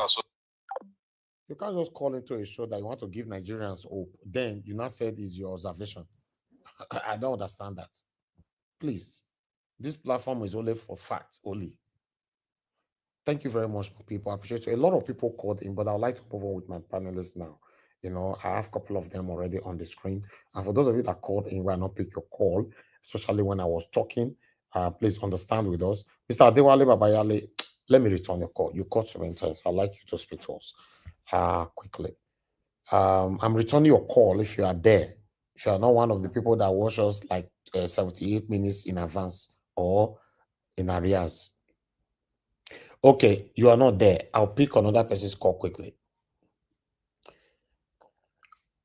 Thank you. You are not there. I have another person calling in. Thank you very much, my brother, Mr. Henry. Please talk to us quickly. I lost you there. What did they happen now? All these calls are delaying me. I pick your call. You hang up. I've been at my fault. Mr. Henry, are you there?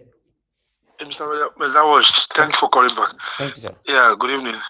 Yeah, good evening, everybody. My take on this Peter Obi stuff, I don't think he's going to work with APC. I don't think going to APC or going to, when people come here and start giving false information is so alarming. Thank you for debunking that caller who came in to say he heard that. And this is the wrong information. Okay. So, like I was saying, don't listen to those who think they know better. if they want to put their frustration, they should take it to their president, to the corrupt president they have in now, the corrupt officials they have in Nigeria. That's not to commit to Nigeria was putting stress on you. Don't give you a chance to bounce out, because they drove for every platform you go, they kick him out. So don't give him no chance to come and start making noise here. Thank you. Thank you, my brother. Thank you. Somebody just commented just now. They said he share apartment there in America. He said they live in the same area. I was surprised. I knew, yes, that he's part of the people that's frustrated in America. You cannot even buy ticket to come to Nigeria. Those are frustrated people in America. You know, he always go online from one platform to another to disgrace himself. Now we be one wear a better garment, people they respect him. But he said no, that no, Mr. Nigeria will stop. I was born to be a fool. I said, no, that is not a good title. So I said, no, shut up there. I told you I'm a fool. Accept it like that. It's okay. I have to accept it. I don't have a choice. Anyway, my people, now God bless you. Now let me come to my wonderful panelists. I'd like to start with Madam Patricia. You are the first on the panel today. Good evening to you, ma. You have 8 minutes. Please talk to us. Good evening, Mr. Evans. I thought Black Panther was before me. Okay. Good evening, everyone. He don't demote himself. I don't know okay. where The Nigerian should talk. Now he demote me. If you the press button anyhow. You're too much. Don't worry. Be good. After Madam Patricia, you go talk. Go ahead, ma. I said no, go like that. I go talk last. Don't worry yourself. Go like that. It's good for her. Make it talk last. Because now the third person say they do well here, they do bad here. So I don't know, give her that position. Anyway, let me leave that one. Oh God. Yes, Mr. Evans. Mommy, good evening. Mommy Diaspora, good evening. Good evening to all our panelists, Mother Rita, Oga Jonathan, who is that, Sir Louis? Yes, and Mr. Abdul Malik. Yeah, good evening to you. Thank you for being here to lend your voice. The comment section gurus, well done. Thank you for all you do there. Please like and share so that our voice will go far. Thank you so much. Mr. Evans, yes, I want to agree with Mother Origin. Yeah, I will not be surprised though. I don't know. They're gonna prepare. I don't tell them before. See, many things, revelation will come. They are coming out. We'll still be hearing and seeing these different things. All this one when we they do like say one person or this that. I know I don't talk and since, and we go still see everything. I don't talk and say far hands go open. So make we not worry. When they cross the bridge, as we they get there, we'll cross them, and then we will begin to see what me at the toxins. Say there is no hope in that regard. No hope. Nobody is sent among all these people. Nobody can tell me anybody is sent, and I will stand by my word. I will not. For me, I'm very sure that this was a connivance to deceive Nigeria. Yes, I will boldly say that. I can say that because of the antecedent after the election. Yes, I believe that it was a connivance to deceive Nigeria, to make Nigeria believe that, oh, something can change, but they already knew what they were doing. They knew what they were doing in 2023 election. They knew, they knew. Labour Party knew what was, Mr. Peter Obi knows everything about what they were doing. So nobody can come and deceive me. If you want to remain deceived, be deceived. But me, I'm not going to be deceived because of the antecedent after the election is clear. It's very clear. It's clear that something happened. Something was already on the plate before even the election that made it to become what it became. So nobody will tell me anything. Say nobody, any one person not sent or whatever. Yeah. So I will leave that one. Mr. Evans said, kidnapper, go rotting for jail or go make them put you for that everlasting jail. And then you deserve. Nobody will release you. But I'm seeing you are fat and chubby. So I think na Bobrisky kind of jail now you day, prison now you day. So I think journalists, I don't know which one we'll call now, or whether the very dark man will make it go make investigation come for us. Because I'm very sure that this man, I'm very sure the way he fought like that, I'm not sure say they for that prison, no. You know, I'm very sure say that Bobrisky type of place nowadays. So we need to find out really, because what audacity for him to come now to say make Nigerians make them have mercy on who? After kidnapping people, buying people, you say you want to give them what you want relinquish the multiple or the properties that you bought with the illicit money, blood money. You want to relinquish it for your freedom. No, you can't. It's better. Nobody should release that man. Look, the law should work. They should not be selective. He should pay for what he did. What is that? People died now. What about those people that died? What about the ones they maimed because of your greed? You know, later you come and tell me that you are smart, Abi. You sabi, you sabi make money, you sabi trade. But they caught you now. See now. So suffer, whether you they read there, whether na PhD, how many you won't get for there will not concern anybody. You don't concern anybody. You cannot use it to help anybody. You are once a criminal is a criminal. I don't believe that anybody say that repent. Repent what? The Boko Haram where they say repent, we not see what they do. You are the same. You are the same kind of caliber. So please, nobody should release him. He should be there. He should go and face all those trials in all the places that are looking for him. Where he buy people, whether it's in Ibadan, wherever he buy them, wherever he kidnap people, he should go and serve all those prisons. All those prisons. Yes, there. He need to do that. Nobody should free that man. For what? And I joined the human rights people again to call on the immediate arrest of IBB. Yes, they should. They should arrest IBB. He need to go. They need to arrest him now as we speak, immediately. For what? You will come after 30 how many years to tell us that you were the one that made Abiola to buy. Delegiwa, the same thing. I mean, only you. What is that? What about other people? Even the disorganization that you disorganize Nigeria, you frustrate future generation till now. And now you are coming to tell me, and then people gather there to celebrate you, to embrace you, say they want to give you a library. For what? For what? To crown you for the evil that you did? To rewrite history, say yes, we celebrate evil and condemn the good? No, no, no. That should not happen. That library must not stand. It must not stand. It must not stand. Nigerians must kick against it. Nigerians must kick against it. And everyone that donated money for that evil, all of them, they are the same. They are the same. Don't be deceived. Don't be deceived, Nigerians. Don't be deceived. There is no hope in any of them. No hope. No hope. Take it or leave it. No hope in any of them. Don't be deceived. Don't be deceived by whether they call on whether the gap of speech or whatever. Don't be deceived. Wake up. They are all the same. Come on, tell me that you are dying with the devil, and that is because yes, now so you go take B. I beg. I don't want go into that. You know, it's a shame that somebody will tell me say you go fair eat with the devil for you to know how to scratch it back. I don't know about that. You better stand. If you're a man of integrity, there are certain things you don't stoop low to do. Yes, there are certain things. If it warrants you not to be, then you take it as that. You take it so. You make it so. You cannot say, yes, I have to first dance with them, dance akaba with them, so that I can know how to, I can now get this thing. No, I beg.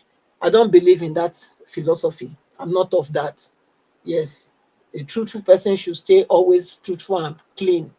Not that you first go and eat with devil, then you say that, so you want to come lead people. I beg. Mr. Elvis, I will leave her here. If I'm giving you opportunity again, I will talk. Thank you. All right. Thank you very much, Madam Patricia. God bless you, man. Thanks for your submission. I would like to appreciate Peggy Mondi. Thank you very much for the super chat earlier on. I'm very, very grateful. Thanks for all that you do. Michael Organamaro, thank you very much, sir, for your super chat, and thanks for the wonderful text attached to it. I'm grateful. Your pocket never run dry. Thank you very much, my people. Those of you that have liked our video, that have shared, I want to say I'm very, very grateful. Please do your part by pressing more on the like. If you know, so you never press them, and help us to share. Press on the dollar sign if you can to encourage what we do here. God bless you all. Okay, let me come to the next person, Madarita. Madarita, thank you very much, man, for joining us. Good evening to you. I beg, talk to us. 8 minutes. Yeah, good afternoon, Mr. Elvis. Oh, I didn't realize I was speaking now. Yes, happy Sunday, Mr. Elvis. My lovely mommy diaspora. You know, I love you very much. And greetings to Madam Patricia, Mr. Jonathan Kingsley, Sir Lewis, Mr. Abdul Malik, and of course, Black Panther, and every other person who is watching, Madam Tusabi, Johnson Emmanuel. And yes, the callers that called, I'm sorry, the callers that called, God bless you, Madam Origin. Where do I start from now? I think Nigeria is a lot of emotions right now. It's just up there, a lot of emotions. And it stems from, you know, what happened with the IBB book launch. I always talk about PTSD here, post-traumatic stress disorder. We also talked about the fact that many Nigerians are still grappling with the trauma of the military junta, some personally, some maybe generally. And I think the only way that we can have some sense of closure, because Nigerian hasn't gotten closure from all the atrocities that many of us have faced, or many of our family members or friends have faced. Closure, the only way, one of the ways to have some sort of closure to this trauma is, apart from acknowledgement, seeking forgiveness, but we also need to act on repercussions, or rather implement, you know, what our law says. For someone like IBB to come out and write this stuff, you know, and, you know, lay blame to whomever and make excuses and saying, oh, I take responsibility of it, it's just playing with people's emotions. There's no healing that is taking place. There's no healing. You just triggered something in fact, the entire nation. Everybody has some sort of trigger from what happened during the military junta. If he's sent to jail, I'm talking about IBB now, who has written the book. I don't want to even bring any other person into the mix. If IBB is persecuted and sent to jail, and his prosecution will list out every single thing that he did, not being selective. Because when you list it out, people will identify with what they feel. Can talk murder, incarceration, impunity, nepotism. There's a plethora of atrocities. Whichever one is closer to you, we need to hear it. I always talk about the power of acknowledgement. It's very, very powerful. When you acknowledge that you are wrong and you are willing to take the consequences of the decisions that you made that hurt a lot of people. And we have upright men and women standing to say, confessing is not just enough, but you also have to pay for your sins. You also have to pay for the kinds of decisions that you made. In doing so, you are teaching present, perhaps even some past and future generations of politicians or anybody in any form of leadership position, you know, to look at or think that I need to be careful with the decisions that I make, because there will be repercussions. Regardless of how old you are, you will be persecuted. That has not happened in Nigeria. Nigeria is a traumatized country. Take it or leave it. Nigerians are traumatized. Some may not even know. You just need a little trigger to bring that thing that was quietly sleeping like the kraken And someone like IBB coming out to bring this book, it will bring up that thing that was sleeping. And that's why there's an uproar in the entire country. Even Morayo of the TVC, who works for the man from Bodyline, he works in his station. Her father was a very sound lawyer, and she felt offended. Something triggered by their laugh. She felt offended and questioned her boss. Why would he be laughing with her father's tormentors? But she chose to work for that man because it's on record. That man helped her father when he was sick. So she felt kind of indebted to the fact that they gave her a job when she came back from the United States. And the man from Bodyline, just like Professor of Rice and Beans says, when they were going through some financial stress, the man helped them with their medical bills and all that. However, the person in question, you didn't want to look at his integrity. You didn't want to look that the man had no scruples. You didn't want to look like this man there's nothing good about this man. There's a lot of shady things about this man, and shady people never bring anything that is positive, never. She refused to see those elements. The only thing that she saw was, this was our helper in times of need. And I have to show gratitude. Whether she was cajoled or not cajoled to work with him, to even be part of his presidential campaign, and even, the media, all the razzmatazz with the media in the man from Bodyline's campaign and the presidency. She was part of that. She didn't have any shame. She supported it. But however, there was a silent kraken that still lived within her. And he only took the launching of the book of IBB to awaken it. And she complained. And she felt sad, and she questioned her boss. Is she still working for TVC? As far as I know, she's still working there. So you see, sometimes we all need to be very careful with the kind of decisions that we make, the kind of people that we support. It might be working for you now. Your sense of reasoning might be like, no, this person can do no wrong. He's the one, he was there for me, or she was there for me. But you overlook the important things to pick, to make a choice about this so-called Mr. Helper. Everybody has different gifts. Everybody has where they are, where they need to be placed in life. But if you see that your brother choose to be the medical director of a hospital, the fact that he's your brother, yes, you know your brother's antecedent because you grew up with him in the same house. Number two, you know your brother is not very good in making decisions. You know your brother is not very good about administration when it comes to medicine, even if he's a doctor. You know he will not be a good administrator of a hospital. Yet you support him because he's your brother. Now, when the chips are down, what questions will you ask? Many people don't ask themselves, like, perhaps I made a wrong decision because he was my brother, because I felt my brother deserved that, it should be like somebody in the family, that was a medical director of a hospital. But you knew your brother was a bad administrator. You knew your brother was bad in managing money. You knew those things. So I just made an example with Morayo now of the TVC. And she telling me that she didn't know that the man from Bodyline had a very shady past, but she overlooked those parts and looked at what personal aggrandizement she got at the time that she needed something. Anyway, moving forward, IBB's book is IBB's book. I don't know what according to what Miss late Basharu said. He said, do not believe anything IBB says. And I kind of alluded to, do not believe anything El Rufai says. Anytime El Rufai opens his buccal cavity, I do not want to hear or believe anything he has to say because it's all a lie. It's a deceptive tongue. The same thing that applies to Godswill Akpabio.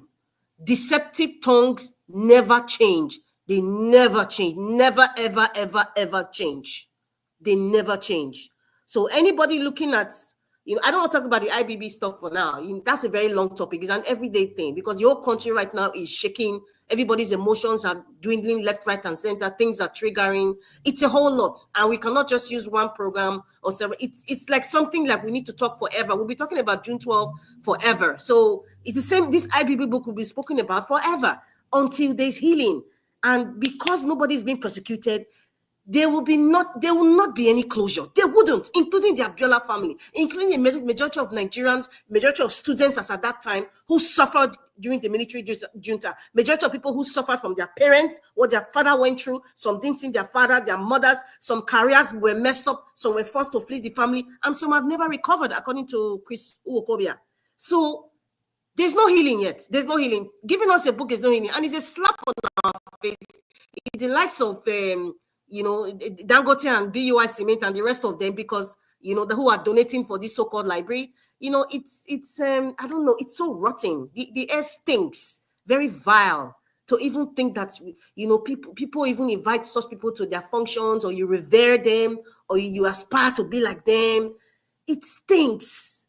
It's so vile that you can't even. It's disgusting. It is disgusting. Rufai going to Clark's house to talk about the South should merge with the North. I'm just going to continue for that part. I'm going to stop here since you rang the bell. Thank you very much, Mr. Elvis. All right, moderator, thank you very much, man. I put Shara for you. I put extra. Yeah, I want to talk about Peter Obi, but that's okay. I'll wait. You'll talk about that later. Thank you very much, man. I appreciate you. Okay. Sir Louis, it's good to have you on the show, sir. Good evening to you. Please talk to us. Okay, Sir Louis, you're Hello. there. Hello, good evening. Okay, thank you, sir. Good evening. Please talk. I have 8 minutes, so please, for my 8 minutes, I want to give 4 minutes to moderator to complete what she wants to say. That use that 4 minutes to say what I have to say. Please, if you allow me to do that, thank you.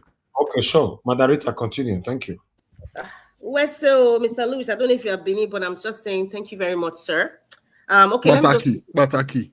Oh, Bataki, great. Domo, sir. Anyway, as for Peter Obi, you see the situation of Peter Obi. I have analyzed it in my own way, and this is it. When you have a very wicked and satanic person who has committed a lot of atrocities and now wants to sort of atone for his sins, wants to sort of, put a white cloth over his dirty cloth, they just don't say it out. And they know that speaking it, even apologizing, they will not be accepted, because the depth of which they committed a lot of pain to people, you can't expect them to just switch over and say, like a switch off and on. I forgive you. Let's move on. Everybody love, hug and kiss yourself. It's okay. No, that ain't gonna work. So what do? They've used. I'm very careful with my word. They use people who have a very good reputation, people who have good standing with the people who they use persons who have good standing with people, who has a clean record, just to make them look good. It's called using. Perhaps in the other side, they'll probably say, no, we're just inviting because you see that you're credible. And no, Peter Obi's presence there was the white cloth to cover the soiled cloth. I don't want to say if Peter Obi fell for it, because I don't know. I just have a feeling that he fell for it. And Peter Obi, I don't think Peter Obi understands the consequences of his presence there. He might not understand it now, but in the future, perhaps when he writes a book in 20 years' time, he will say, perhaps I shouldn't have attended that, because it tramples on the sensitivity of every Nigerian who have suffered under this man's administration, who have suffered under the military junta. He may not see it now, just like any of us. We might make decisions now, and in the future, we now realize perhaps our decision was kind of short-sighted. So that's what I see in Peter Obi. Still standing. Peter Obi is still the best amongst what we have now. I've always seen Peter Obi, finally, Peter Obi as the conduit. As the conduit, is the channel, is that plug that God used for Nigerians to be aware of their potentials. It doesn't mean that he's going to take us to Uhuru or he's the Messiah. He was just the conduit. Even the likes of Dele Farotimi started rising up with Peter Obi. Those, I see them as conduits. I see them as plugs. that God is using. Padebanjo has done his own. The ones that still are alive, God just used them as conduits for us to open our eyes to see that we have potentials. We can take our country back. Our resources are enough to sustain us, and we can do better. I will stop from over here. I don't want to prolong Mr. Louis' 4 minutes that gave me. I appreciate it, sir. Thank you very much. You're welcome. Let me quickly say this. I have 4 minutes left. You see, when we look at this celebration of the shameful celebration of General Ibrahim Babangida, and also the news of Evans, when Evans was arrested, it was on my social media because I knew what Evans did to one of my uncles in Benin. Although my uncle today is also turned out to be one of the nuisance politicians, who if you were to go back to history of how he made his money, he was part of the people that got several billions of projects, and he only spent a little part of that project with substandard materials. I don't want to go into that, but when that man was kidnapped in Benin back in the days, he was just coming back from church, entering his gate. The kidnappers kidnapped him. So why they kidnapped him? Because he had a policeman inside his car. So the plan was to just remove my uncle and demand for ransom. So when they saw the policeman in his car, they thought the policeman was going to open fire on them. So the kidnappers just opened fire on the car. So they buyed the policeman, they buyed my uncle's wife, buyed the driver, buyed the other lady that was in the car. It was terrible. So when they kidnapped Evans, when Evans started listing the people who we kidnapped, my uncle's name was one of them. And so you see, now I can tell you that all this while Evans has been in prison, there are lots of Nigerians today still secretly hoping for his release. That is how rotten the society is. Now, looking at what IBB did is shameful. I'm trying to marry both of them together because if you look at what this man, the crime Babangida committed during his military government, if we were living in a civilized society, people like IBB are not supposed to talk. They're supposed to keep quiet. They're supposed to keep quiet. They're supposed to hide their head in shame. And now this man still comes out to talk, and people still see him as a messiah. And people still look at him like, you see people come out and say, well, look at the people that attended the ceremony, people who became a billionaire through the fraudulent activities of the government or the federal government. I went through the crimes of Babangida, corruption, of mismanagement of public funds. I think it was the $12.4 billion, the Gulf War oil windfall scandal of 1991, the political assassination of Delegiwa, that was 1986. Human rights, other human rights violations. Then, of course, we all know the June 12th. The military coup and the previous activities. We were talking about, those are just the big ones we see on the picture. What about the other one? What about the coup of Gideon Okadi Ogboruku and the bunch of captains and majors that they said they were sending on course? Because they actually thought that those captains and majors were the people who plotted that coup, the coup that was supposed to remove IBB from power. What they said, they actually said they were sending those guys on a course, and those guys entered. The plane crashed. And more than 100 majors and captains were, that was it. That was the end of them. So there are so many who can go in. So if a man like that can still come out to write a book, he literally wrote a book, listed what like what you shared just now. He said a book. He said a book about Nigeria's criminal justice system landed the author in jail unlawfully, while a book where a dictator and a murderer wrote about crimes against this country gets billions of naira in donation. You see, things like this should be condemned because you do not know. Why do you think decent environment, developed countries, they're trying to maintain the high level of decency? Because they understand that children are born into that country and they don't want the children to be born into a society that celebrates criminality. That is the reason why we don't know the damage this thing is causing. There are millions of Nigerian youth today who will look at that birthday, look at that ceremony and say, wow. And their mentality is to be like someone like IBB. Their mentality is to be like someone who will be so ruthless. Because like Emma was saying, say to claim with the Nigerian politics, you must be ruthless. I mean, we all know that. It's not a system that applauds people who have intelligent minds, people who have visions to want to change the trajectory of or the system to better the entire Nigerian population. Those people are not rewarded. You know, so when we look at things like this, I'm looking at the effect it's having. This effect is going to have in a long time, in a long run, for the young children, for the youth of today, for the Gen Zs of today, and for the children unborn. We should condemn things like this. People like IBB should hide their head in shame. I don't want to know the people he made in this government. It's not, that shouldn't even be what we look at. We look at the entire country. How impactful was an administration? What did he change? Looking at the healthcare, looking at the infrastructure of the country, just looking at everything. Talking about electoral reforms now. You are saying that if that is not properly sorted out, 2027, no one, you're not going to be involved in the election. You're not going to exercise your franchise to cast a vote. These are things we should be talking about. These are things Nigerians should be talking about, because we are shouting it from here, and I know that people are watching.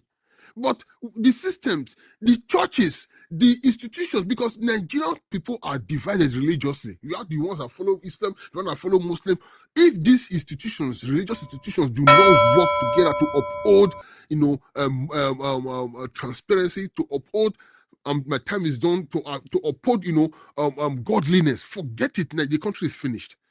Thank you. I think we should begin to let's promote godliness, because enough of satanism everywhere. Thank you. Exactly. Let's promote godliness and embracing in satanism. But meanwhile, thank you very much, my brother. I appreciate you. Thanks for giving moderators a few minutes to pass that last message. But I'll go to comment section. I have a question that I have a topic that I need to respond to. Steven Stan, you left this. He said, please, guys, can anyone tell us which way to go since everybody is banned? Even Poe is being castigated as one of them. So, which way to go? That's your question, right? And I have an answer to you. It's very easy. The answer to you is that first, before we answer you, nobody is castigating Peter Obi. You know, if you don't get it, nobody. Since yesterday, nobody have castigated Peter Obi outside Peter Obi going to that satanic hall. Finish. You need to get it clear. If you're one of the people that justify that it doesn't matter, you go there, and it doesn't matter Peter Obi represents of IBB, that's fine, it's your opinion. You have right to it. As of today, nobody have any criminality to attach to his name as Peter Obi. So nobody say Peter Obi is one of them. You know? But although some people might have that in mind, but I'm not part of it. Let me speak for myself.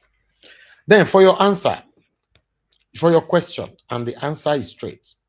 Since nobody is good, which way to go? The way to go is you and I need to stand up today and take our country back. Not be Peter Obi go do one for you, not be go do one for me. You and I, we are docile.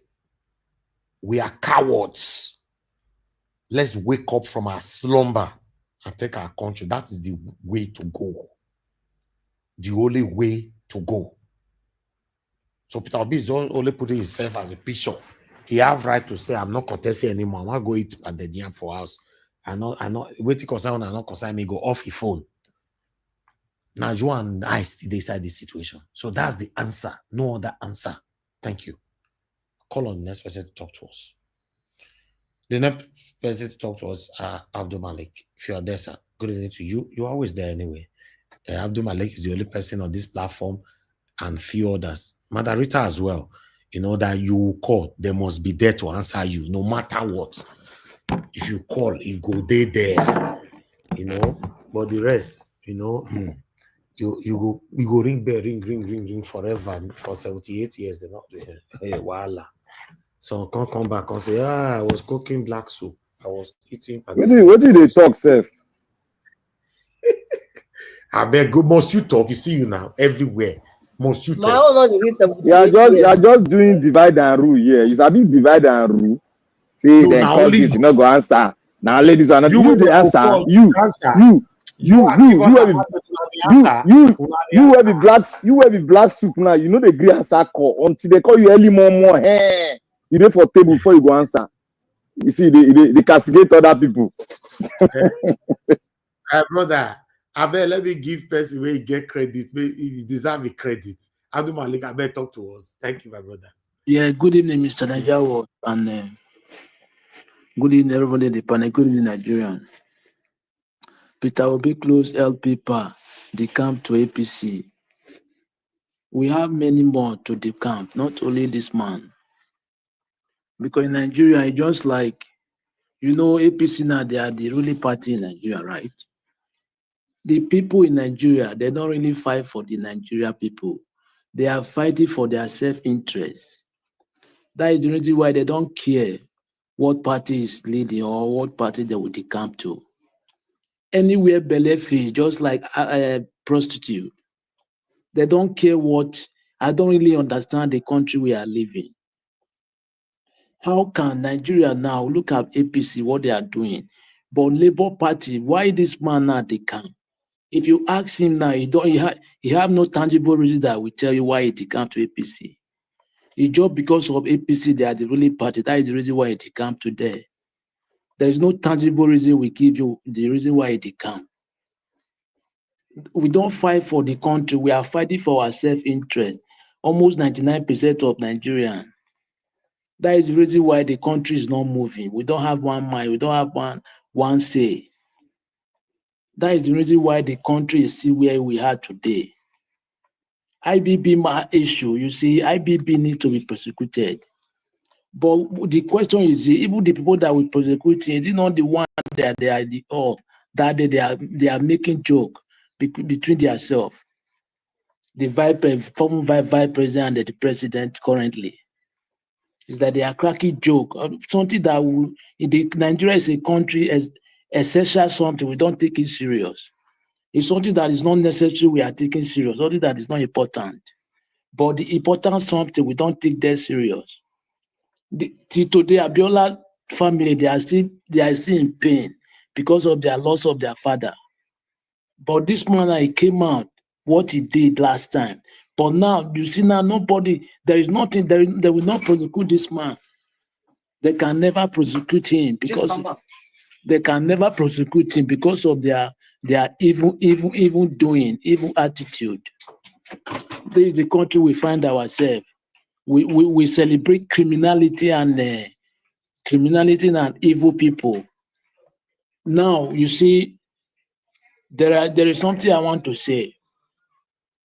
In Nigeria today, if we are saying that there is nobody will come out to vote 2027, okay, how are we going to get it right? Are we going to continue this way?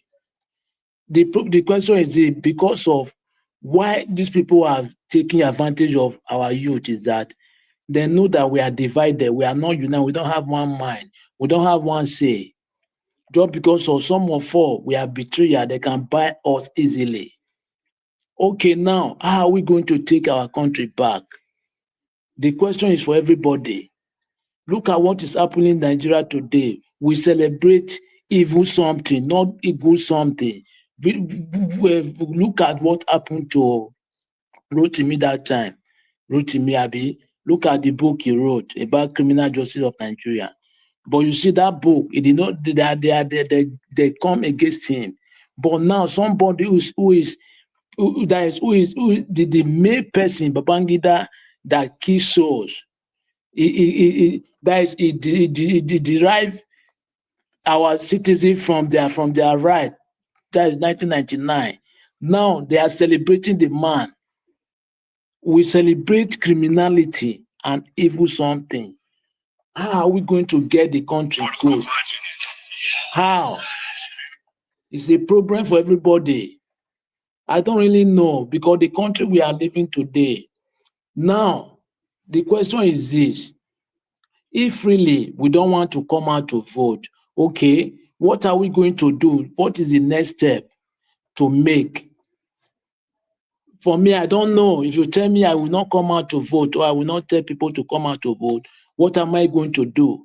Because I cannot do violence. Yes, I cannot make violence, something like that. Okay, what am I going to do? Am I going to sit till I die? The question is no. I will keep on trying. One day we will get the right person in. Yeah, we will not stand by. We will keep on trying, but one day, if the right person will come, Okay, we're not going to vote. We give the advantage, more advantage to do what they have to perpetrate their evils. Yes, if we don't come out, that is what I think. But if immediately we come out, they have fear in their mind. Like those people, they may do something after they not give them their vote. Yeah, if they don't announce the right person that won the election, they may do something, they may enter the street. It may be different from the last one. They will have that fear in mind. It's not that they don't fear, they fear more than you, but it's because of we don't execute our plans. We just plan, but we don't execute it. That's the problem we have. Other country, they don't do like this. Many things that things that are going in that country. Other country, only small thing. Even this price of inflation, this price, that increase of commodities, it can spark revolution in the country. But our country, you see every day they increase fuel, they increase rice, they increase everything, but they don't do anything. Even the market women, they don't even protest. How the government will know that you people have passing through pains? They will not know because they are okay. They are not passing through those things because they are okay, because they are benefiting from the system. Yeah, they are stealing the money that belongs to you and me to develop their family, to make their family better. They don't care. Okay, why if the masses they're quiet, they will think they're okay. That's why they're quiet. We have a long way to go. Let's change our mindset. Without that, there is nothing we work. Just continue 60 years from now, we are still talking the same thing. Okay, how when is it going to be changed? Nobody knows. We are just talking, but nobody knows when it will change. Yeah, we don't even know the plan. We have plan, but we don't execute the plans. When you have plan, you don't execute the plan, it cannot work for you. Thank you very much, Mr. Nigeria Watch.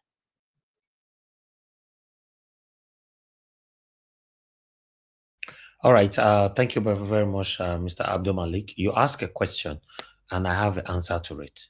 That why would that man, Agbonze, or what did they call him, with the camp, Labour Party man, that decamped and left without being in the Labour Party to move to APC? You ask a question, why? The only answer to it is that is satanic desperation. How will anybody justify the reason why they will go and join APC? How are you going to explain that? How? Okay, I wanted to join the APC. Instead of complaining, I want to join them so that I can help everybody to repair the country or what? How are you going to justify that? I beg. Some people will still justify this satanism though. They'll say, yes, you know what they do. You want to do something good for us, Abi.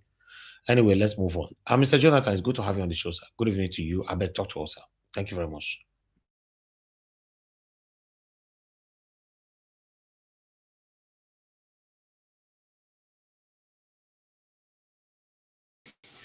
Hello, Mr. Elvis. Hello. I've been calling you since you Go ahead now. Go ahead. Sorry for the delay.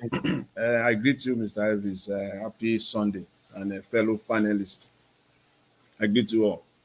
God bless you, Mr. Elvis, and fellow panelists as well, Mom Diaspora. I greet you. God bless you abundantly. All the commenters and those and all the callers as well. I greet everyone. Happy Sunday and welcome. One thing about this platform is that you see, when people speak the truth, you see the commonality in opinions, and there is nothing wrong in having common opinion. At the same time, there is nothing wrong in having diverse opinions as well. So when your opinion is different from mine, that shouldn't be an issue. Rather, as the anchor will say, you come here to learn, and that's the truth. But you see, in Nigeria, the exacting problem that people have, that problem, they will be transferring it to other people. Yesterday, we have panelists. Some people here are talking about emotions. I don't see where emotion comes in here. I mean, talking about Mr. Peter Obi's attending the Babangida book launch, or whatever they want to call it. You see, this is not about being sentimental. This is not about being, emotional. It has nothing to do with it, with all of that at all. And as of today, for me, and I believe with many and millions of Nigerians, it's still today, it has not taken their support for Mr. Peter Obi away. As of today, we have to see more and be able to connect the dots before someone like myself will say it's no longer worth it. But that singular event on its own is still not enough. However, we must bring it out. We just have to. Otherwise, we're deceiving ourselves. And so, to many Nigerians, they just can't find themselves in that position where, when it is time for them to address the person they are supporting or to call the person out, they find it difficult. And I said on this platform yesterday, Mr. Peter Obi, nobody forced him to say he wants to be the president of Nigeria, a public servant. In his own volition, he decided to. Same way, nobody put a knife on my neck. I, on my own volition, decided to support him. So we are everybody on his own. There's no umbilical cord that connects me and him together. None, zero. It is simply because the commonality between us is Nigeria. That's all. We want the good of Nigeria. That's all. And when I see that there's no that thing that connects us together in terms of Nigeria is no longer there, I also have the same right, me, to say this is no longer the man I'm backing or I'm supporting. It's as simple as that. And yesterday, I also said on this plan, I said there's so much to say about this thing. And I'm grateful today that, fellow panelists have addressed it. All the panelists that have spoken, they have addressed so many things, that I did not mention yesterday because of time. I'm glad that they've mentioned today. But I will just add this to it. You see, it is only in Nigeria. If today, which is the 23rd of February, 2025, 21st century, today, you still don't believe that Nigeria is not normal. You still stand somewhere. You are still arguing it. You are still, for whatever reason, either ignorance, either because of nepotism, tribalism, whatever it is, that you are still believing that that country is normal. You yourself, perhaps, you are not normal. You have a big problem. I say that emphatically, and I'm not missing word. You have a big, serious problem. Nigeria is not a normal country.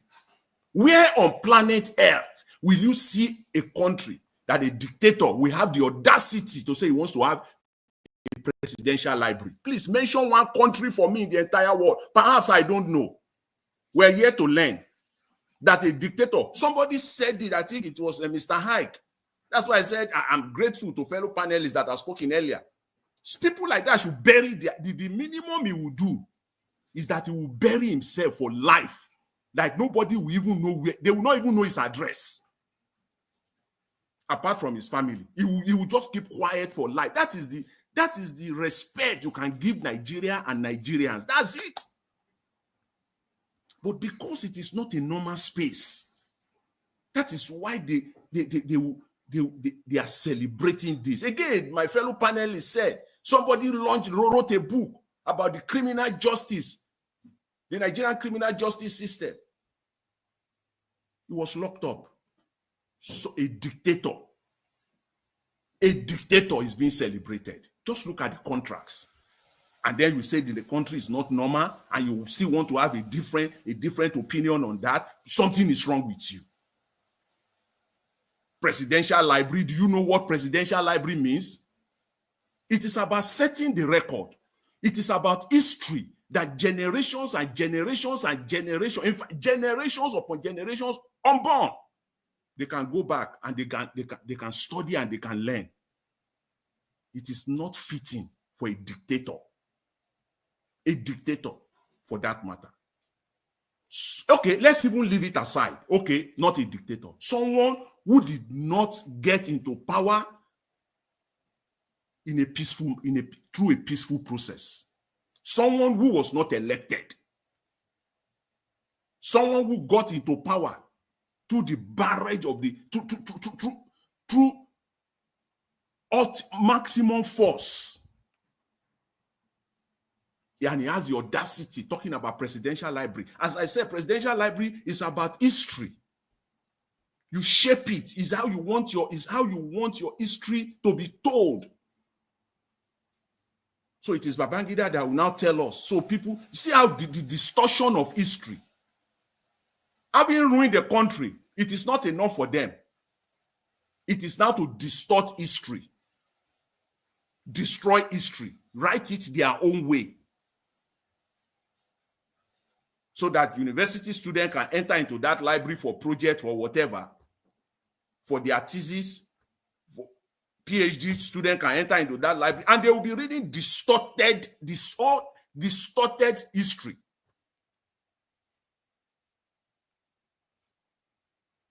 And people are supporting that. Here's the thing. It takes a president, a so-called in Nigeria, a so-called democratically elected president, that he himself is a dictator, is an autocratic president that will get himself inside the same room with Babangida. They see that commonality. They see that you see, they say birds of the same feather, they flock together. They are not damn democratically elected. We don't have it in Nigeria. It takes a dictator to sit down with a dictator. If a president sees himself as truly elected, truly democratic, and sees himself as a president that stands for the free speech of the people, there is no way on planet Earth that you will see yourself side by side to be seen publicly with Babangida. You are not. All of you, from 1999 to date, somehow, somewhat, you are still a dictator. You are still an autocratic leader. You have been that. You will not even allow that, because why? He's now putting himself on the same par with you. Okay, let's give it, okay, for the sake of discussion, that you are truly democratically elected. You are putting yourself on the same pedestal with a dictator. You equate yourself with a dictator. You equate yourself with someone who got into power by force. So we can see it is clear there is no democracy in Nigeria. We can see it is clear that there is no freedom of speech in Nigeria. You are working with the same man. You are aligned with him, with everything that he did. Everything. You see, you are the same, because you see there is commonality between you and Babangida. For Agbado, the same. It's not, first of all, it's not truly democratically elected. I'm choosing my word very carefully. It's not truly democratically elected. Is an autocratic leader. He doesn't stand for freedom of speech. If he stands for freedom of speech, let somebody say something about his not even him, not even his wife. Let somebody say something about his son. That person will be locked up. He doesn't stand for that. That's exactly what Babangida stood for. So you are the same. So someone like Mr. Peter Obi should not be there at all in any way, shape, or form. It should, in no way. It's a very simple thing. I just want to believe everybody have the right to to their own. To every individual has right to his or her own opinion. I'm not going to dispute that. But I just believe that on this one, we should be able to coalesce. On this one, we should be able to agree that what happened was wrong. Completely wrong. Shouldn't be. And again, I'm happy. One of the panelists also said earlier that it is just like Mr. Peter Obi does not understand. I believe it was Madam Rita. See, this fight for the change, he has not grasped it completely. He thinks it's still a joke somehow. I'm trying to paraphrase what the speaker said. And I think I alluded to that yesterday. Because if you really, truly, in fact, understand what Nigeria are yearning for, you won't commit this error. You will not commit this error. It will not happen. Based on what I know of someone like Mr. Peter Obi, based on his antecedent and his character, what he has done, the way he speaks, I believe he is wise enough. On this very one, he knows what to do. And I'm not saying 99%, 100%. He knows the right thing to do. But for whatever reason, I don't know. So we have to call it. Thank you, Mr. Elvis. But lastly, please, just some few seconds. See, on this this Labour Party man that decamped to APC. First, these are not these are just looters. They use Labour Party, and now Labour Party is useless. They use Labour Party. Now Labour Party is useless, and they are looking for another useful tool, and that is APC. Thank you. Elvis, I will leave Mr. it. Jonathan. Thank you very much for the time. I appreciate it. Thank you, sir. Thank you. Some of your submissions, unfortunately, some people they will not be happy with it because they don't like truth. That's the problem we are facing in Nigeria. But I will advise everybody, or rather urge everybody that have been saying the truth, to continue to say the truth. Even though it's one person that is standing with you, please always tell us the truth. That's all we want to hear. We don't want to tell them what they want to hear. No. A lot of Nigerians today, we are where we are because we like people that normally tell us what we want to hear. I don't want to be part of that. I have another question there that I need to answer straight away. Leonard Anozie, you left a comment that I will answer you. Say, please, I want to ask. I believe IBB invited Peter Obi. Should he say no? Yes. She doesn't need to directly say no. I don't know if he joined us yesterday. If Kidnapper call you today, Leonard Anozie, make una go kidnap together because say that's Kidnapper now, like two gotta go primary school, secondary school, now your best friend. But he can't call you today, say, Leonard Anozie, how far now? Which job you call it? Do you can't tell us if you're engineer? He can't tell you say he be Kidnapper. Can't say by this Saturday, will they go kidnap two pregnant women? I bet you go join us. Leonard Anozie, my question be this, I bet answer them. Thank you. Answer them. That's the only way you go feel answer this one. So if you feel answer that one, make I talk in case you not get them. The kidnapper can't call you. Not be best friends. So when I don't pal it, tele. Then you come meet and can't tell you a new job. Can't tell you say this Saturday you want to go kidnap two pregnant women. Make you join them when I gotta go. So you go tell us say you know they come or you go come or what you go do. How you want to do them. Thank you. I'd like to call on the next person to talk to us. Okay, Black Panther, my brother, are you still there with us? I did, Gandhi. Thank you. As I be as good evening. As Baba Yabo will say, I did can't be. I say I did can't be. I want to thank everyone. Nigeria will thank you. We will continue. We owe you nothing, but we owe you more blessing and prayer. That is what we owe you, because the strength where you derive it from is from your creator. There's none that we can use, but we just need to continue to pray for you to have the strength to continue. Consistency is what made great men to be great today. If you see Mandela was not consistent, he wouldn't have been the Iroko. You know what I mean? If so many leaders, Malcolm X was not consistent, he wouldn't have been great. So we have to be consistent with whatever we are doing. I want to thank Mommy. Mommy, thank you so much. May God bless you and keep you. And to the audience, thank you very much. God bless you all. I want to say something here. I want to start. I concur with Oga Jonathan, Madam, everybody that has spoken. I concur with you. I will continue from where people have stopped.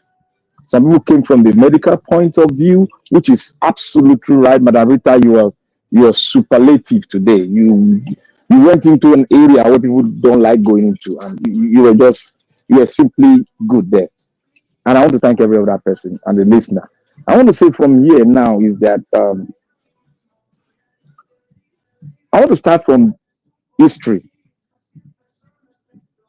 You see, history has a way of teaching us on how to move forward in the future. And that is why we were complaining about history. History made me to know that the Nigerian politicians are consistent with the destruction of their beloved country. History made me to know that they will not change. And I want to answer Mr. Niger Watch question he asked first when he was talking about. He was talking something. I answered the question on the when I typed in the answer. When I answer it, you know the question you asked. You see, Nigeria have not been opportune. Yes, I get it now. Opportune to consistently do democracy consistently.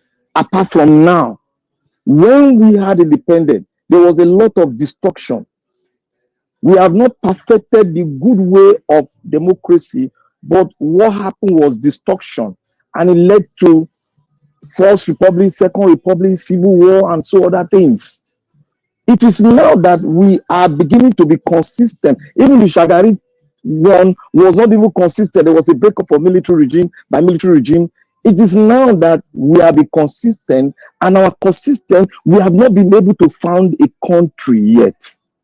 That is why illegality has played a role in the amalgamation and the settling down of corrupt democracy that we have today. That is why you see, we have not been able to jail anybody that have done wrong in the past, because we have not been thinking right to come together to know that from history of our forefathers, the founding fathers of this country, quote and unquote, we have not been able to dig in and correct ourselves to find and found a nation, so that all the things you have just said can take place. The question you asked would have taken place if we have founded a country after the amalgamation.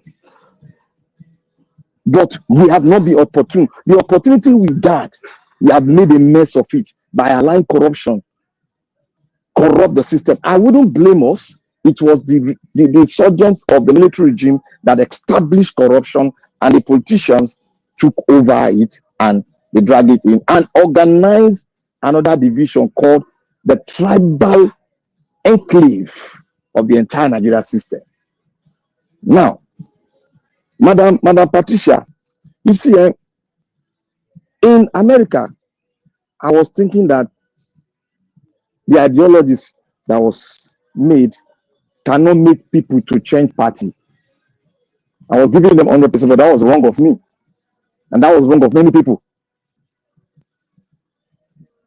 As time goes on, things that we see that it look as if they're constant, it wasn't constant, but it was all waiting for the right time. All politicians around the world, they have peculiar similarity. You see, Mr. Obi is a different. Mr. Obi was never a politician. If you look at his history, he was never a politician. He was dragged in. because the people want to correct the abnormality in Anambra State. That was why it was dragging. As we are dragging him in to correct the abnormality in Nigeria now. That is why you cannot make a comparison, Peter Obi and this present military politicians that came in, and the disguised one that said they fought for freedom. Meanwhile, they were waiting for opportunists, and the color opened, and we saw that some of them were drug dealers and drug addicts. You see, Peter Obi, we need to be, that's why I say Peter Obi is a case study. It's a book on its own.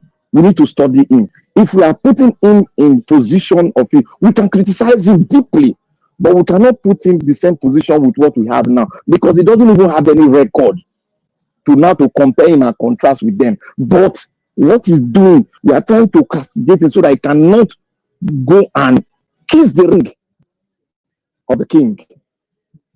That's what we're trying to do. And now let me come to the picture that is going on now. Let me tell you one thing. I said it before, but people didn't understand the parable I said. I said the way they are dragging Nigeria into now, people will end up, the majority of Nigeria will end up picking Agbado as the next president of the Federal Republic of Nigeria continuously. Because you know what? Because one thing, the way they are merging, the way they are going to merge, is going to disrupt a lot of things. It's going to disrupt a lot of things. Because if Peter Obi merge with Atiku, it will not become the North versus the South. It will not become, let the North do 8 years. Because the politician knows how to play it with their finances. They will play it into the minds of every Nigerian. They will dig in straight. They will take it. You remember how they did the first one, where they said, you are not from East. The East, you go back. They will play that politics and they will win again, because many Nigerians are gullibles. They are gullibles. They will buy that idea. And I don't want them to buy the idea. Now, the vote of the person that is going to win this election is going to depend on the minority vote, the middle belt, and the Eastern Bloc. The person that's going to win this election is going to depend on the middle belt and the Eastern Bloc. Now, just 10 seconds. The reason why I say that, we should be very close in monitoring that tribalism is going to play a role, and if they not force it too much and they gather, it's going to be let the South finish their 8 years and let the North come in after it. You see the problem we're having now. They are going to box every one of us to look at those things. So we should be very careful to know the dimension of the political scenario we are into. Don't let us go and fall into that gap and start looking at that era, that thing, South and North. Please, I beg everyone of us, because they are pushing us there now. That is the game they are trying to play. Thank you. All right, Black Panther, thank you very much, my brother, the last person on the panel. Thanks for giving your submission. I appreciate you, my brother. All right, before we start having our final submission with Madam Patricia, followed by Madam Rita, Mr. Jonathan, Abdul Malik for Black Panther, which will be the last person to 2 minutes, I would like to quickly respond back to Leonard Anozie. Leonard Anozie, God bless you. Thank you very much for answering my question. Because you answered my question well, I want to answer your question well now. You said, what would Peter Obi have done if IBB invited him? Simple, my brother. Peter Obi would have found a very legitimate excuse. Because Peter Obi is the only hope that we have right now, right? You and I know that. So you know that you going there, obviously, many Nigerians will not be happy with this. You know, you'd have looked for a very legitimate excuse. Like you have a doctor, we talked about this yesterday, you have a doctor appointment in the UK on that particular day, or you have this, you have that, you have that. It's not compulsory that everywhere they invite you as a person, you must be there, no matter how the person close to you. There's what we call legitimate excuse, which people cannot rule out. At least for the people. At least for the people. Yes. You can't just tell him that, oh, IBB, I know they come, you'll be bad person. No, that's not what we're saying. A legitimate excuse. Thank you very much, my brother. I appreciate you, Leonard Anozie. Anna Patricia, if you are there, ma, your 2 minutes. Good evening to you once again. Okay, Madarita, if you're there, please. Let Madarita speak. Okay, thank you. Okay, thank you. Thank you, ma. Madarita, please talk to us. 2 minutes. Yes, thank you very much, Mr. Elvis. I'm going to talk about Mr. Cosmos Maduka, what he was saying, about, he said Nigeria is on the right path, and Peter Obi wouldn't have done better. I want to respond. Peter Obi wasn't given the chance to prove himself. So Cosmos Maduka, we don't know if Peter Obi will have done better or not. I think that comment was kind of self-serving and very, very unfair. And I don't understand. I'm just trying, because I respect Cosmos Maduka. I mean, with his lectures about, telling people about entrepreneurship and telling people, how he serves God and whatever, blah, blah, blah. Okay. But I don't understand why he would feel that Nigeria is such a good nation to manage now. Nigeria is getting better. I don't understand that. Cosmos Maduka, what is the value of the Naira now? You even mentioned that, maybe the next couple of years or next year, what did he say? A couple of years will be like 2027. And that Naira could be 1,000 or like he's even hoping Naira to be 1,000. He didn't even say Naira should be like 50 Naira. Excuse me. It just shows that, I don't know, maybe when people get to a certain level of influence and wealth, they forget how it was like for them. Cosmos Maduka, when the time you made your money, as you were making your money along, was Nigeria the same as it is today? Peter Obi has said the likes of Elon Musk, the likes of Mark Zuckerberg, the likes of most billionaires today that we know who are good investors, or even Jeff Bezos, if they were wanting to borrow money from the bank to start a business, apart from the monetary aspect, the temperature of the country, they would have failed. They would have failed. Cosmos Maduka, if you were to start your business now, you wouldn't have risen to the billionaire that you are today. That is the truth. That is the truth. So it's very, very unfair for you to just make those aspersions. Peter Obi wouldn't have done better. I don't get it. Anyway, let me just stop here. I do not agree with 95% of what Cosmos Maduka was saying. Thank you very much, Mr. Elvis. I can't believe 2 minutes just went too fast. It went too fast, so when you cook black soup for kitchen, you know how long it take now. So Mr. Elvis, your clock when it comes to me is different. Your clock. Black soup Maybe is slow. from the Kremlin, you got just where you got your clock from. Because as in my calculation, it's just 1 minute I spoke. Thank you very much. How many minutes they take they cook black soup? Mr. Elvis, don't ask me that question. You're not qualified for black soup. That one, 1 hour, 1 hour and 1 hour and 30 minutes to swallow him. You know, qualify. I'm not just leave Mr. Elvis. Mr. Elvis, just that your 2 minutes. I will take it today. Thank you. I bet no verse, man, no verse. I will change.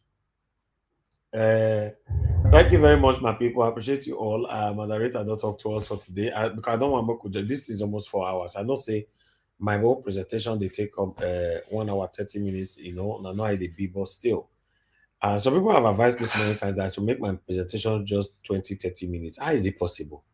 That means the information will be passing here will not be much. And some people also suggested that some people have watched it already. Do you know that there's a breaking news that happened?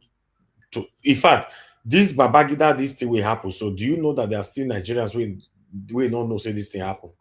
Say Babangida confessed till now. Don't assume that everybody know everything. That's a fact now. Even Mr. You are being too liberal. You are too liberal. Dele Faro Timi that happened in November to this December, throughout December.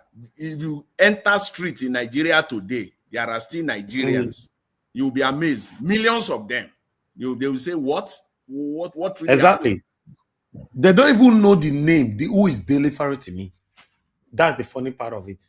You say, if you dare me now, you say, make I carry mic enter street. Say, do you know who is Dele Faritimi? They'll say, Dele, I hear that name, I don't know who he is.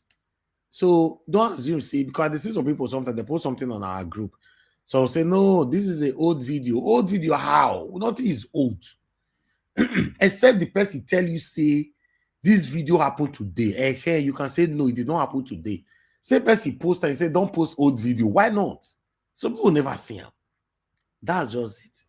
I appreciate you all, my people. Thank you so much. Mr. Jonathan, sir, your 2 minutes. Thank you. Talk to us. Yeah, no, Mr. Ivy, it's really nothing much just to say. I will just stay on online what I was talking about earlier about dictatorship, presidential library. As I said, we need to bring it to the fact that this can only be happening in Nigeria. The best place, what president Mr. Tinubu should have advised is that, please, let's go and all this history during your presidency, or during your dictatorship, rather, IBB, let's put them in a museum. That's the place for them. There is a difference between a museum and a presidential library. If you go to a museum, you can still see. Do you see Adolf Hitler library anywhere, or Pinochet of Chile anywhere, or even the most, you don't even know where you want to classify the Egyptian president who turned himself to become a democratic president. This one that the Arab Spring, came on him. You don't even know where to put him, whether he was a dictator or a truly elected president. He dare not. The best place you will see anything about him in Egypt is is what they call the Museum of Military Council. They will not think of that. Put that in set up a museum in Nigeria where Nigerians will read the history of all these dictators. That is their place. You people are not normal. The place for anybody who has wear military uniform and one way or the other find himself to lead the country, there are places in the museum. Museum of Military Council. We can do that. Nigerians can go to museum. In fact, we'll be making money. Maybe you are talking of foreign exchange. People will visit that museum. That's where you will label them in a museum. If I want to know anything about Babangida, I'll go to the Museum of Military Council, the name they used to give themselves, Supreme Military Council. We set up a museum for them, not presidential library. And you are all celebrating dictatorship because you yourself, you are part of it. You are more or less a dictator. What is the difference? Somebody can tell me, is it election? Because the distinguishing factor, the obvious distinguishing factor between a military man and a non-military man is democratic election. That's the first democratic election. Can we say that difference is there today? You and I know. The other one is the freedom of speech. Can we say that is there today? Of course it is not. So they are all the same. It is still the same. We're just deceiving ourselves. I said it earlier, and I think saying it over and over again is not going to be too much if that is what it will take to get it into people's mind. There is no anybody, if you are a truly, I use the word truly, and I use it in capital, bold capital. If you are a truly elected president, nobody will, all of you won't be in that room. Let this sink in so that we can put this to rest and let's face the issues of Nigeria. Thank you, Mr. Elvis. I really appreciate it. Thanks to everyone.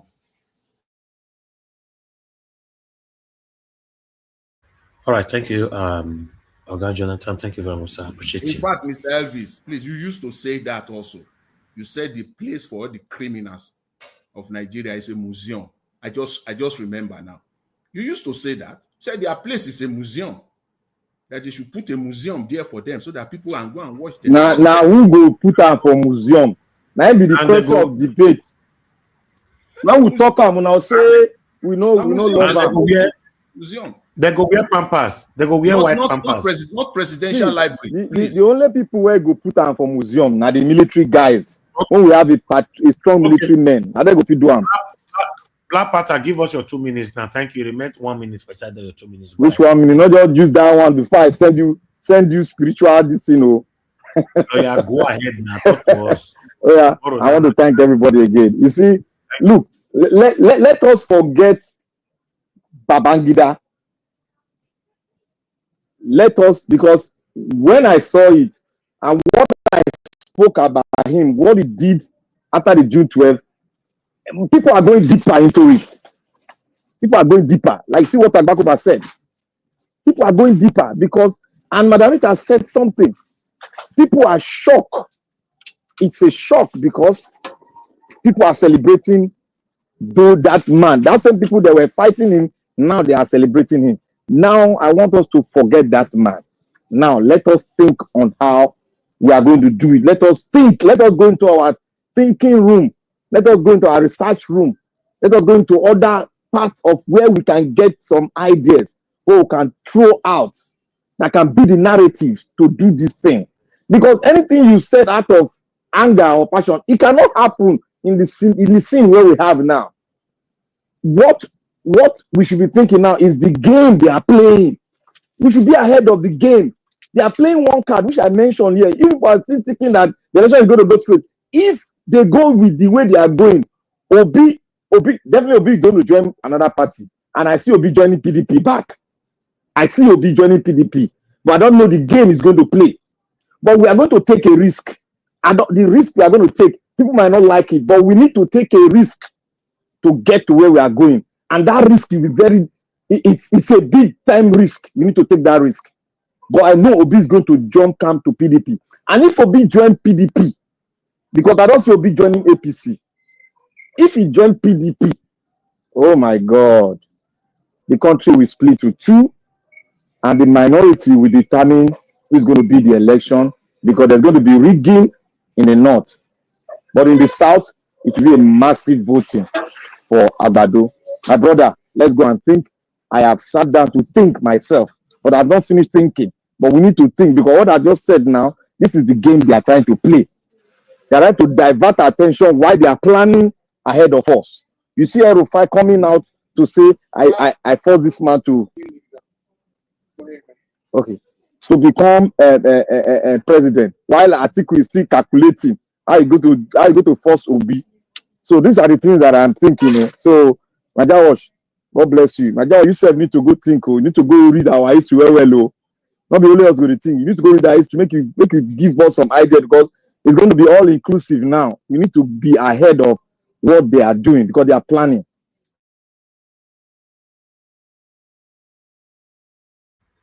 All right. I will try my best.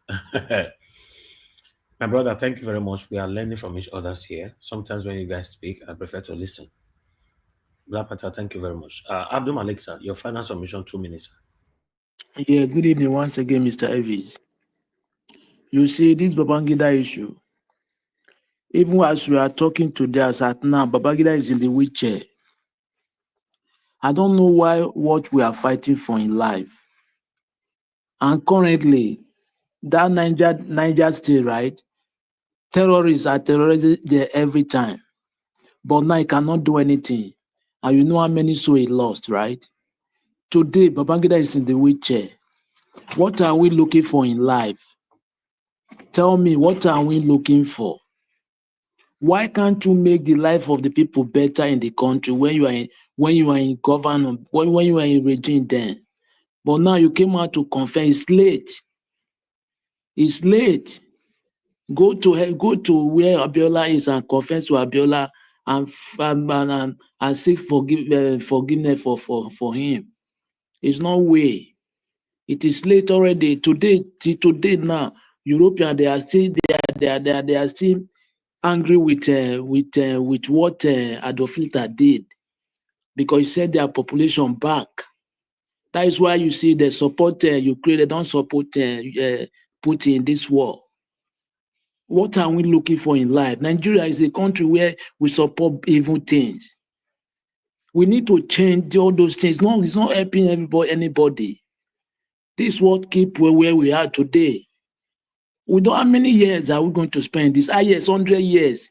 You have gone, and you spend century there. You don't know where how is there. We need to change.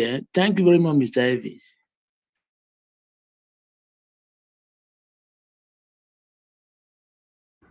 Abdul Malik, thank you very much. God bless you. I appreciate you. Thank you very much, everyone. I appreciate you all. We've come to the end of this broadcast.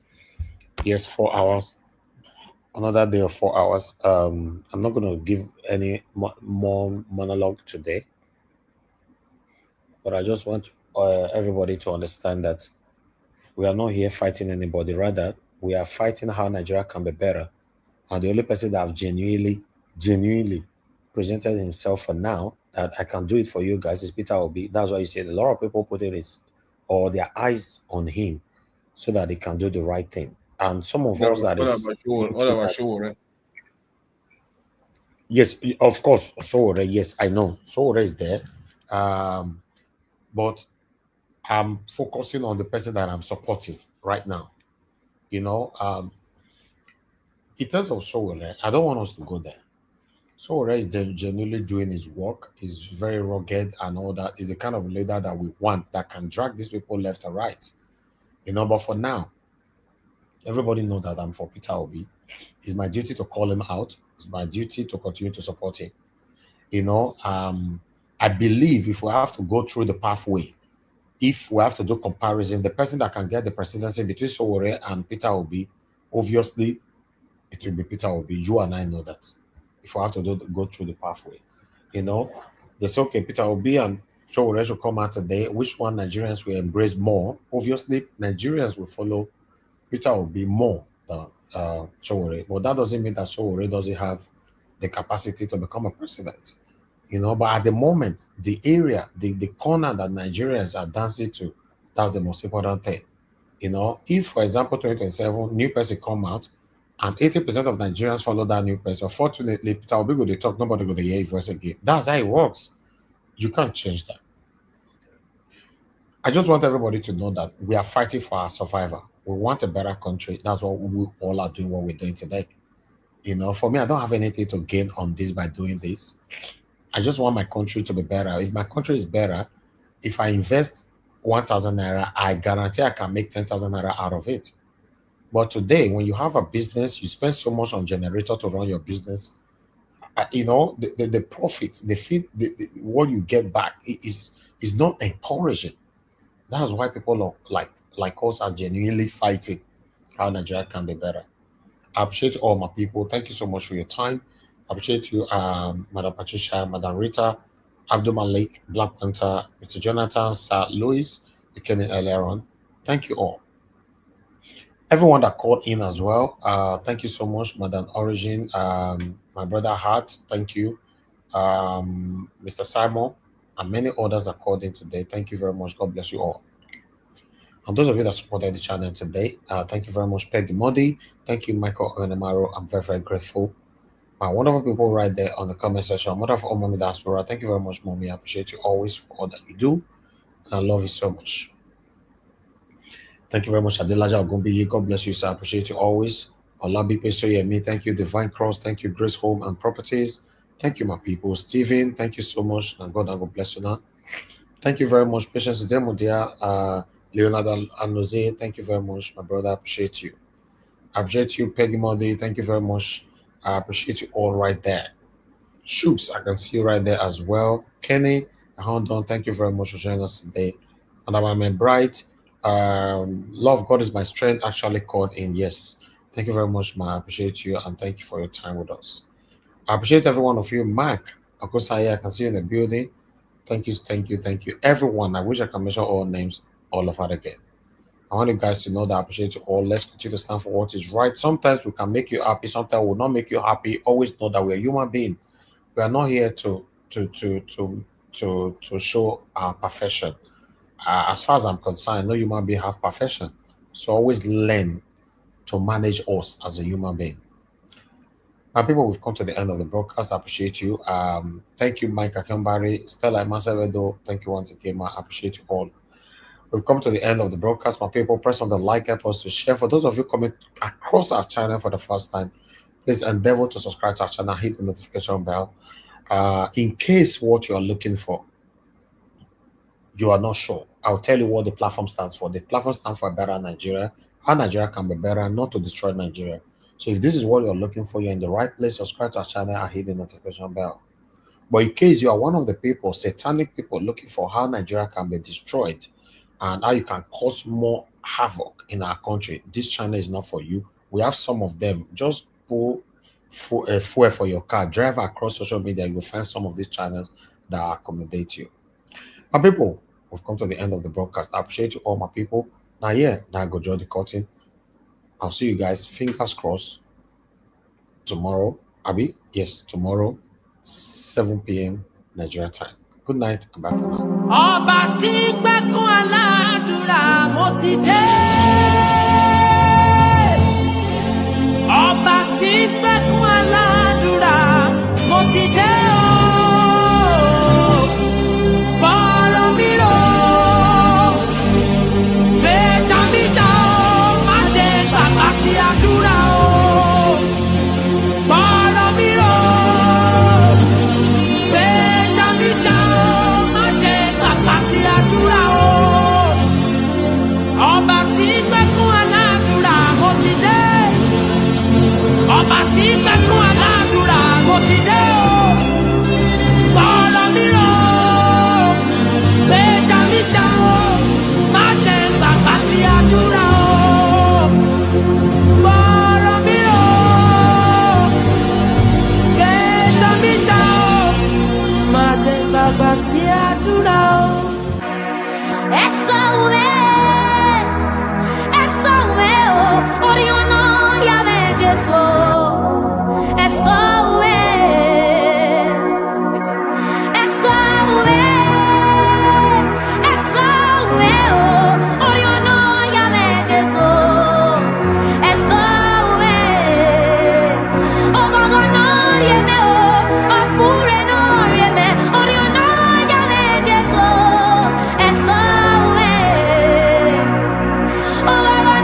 Bakala mi dajintum, aburu ni balamu ya mewe lotito saya.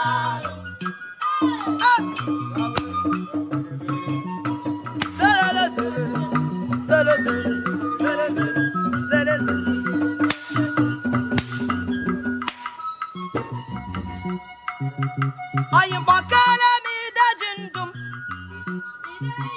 ayım bakala mi dajintum.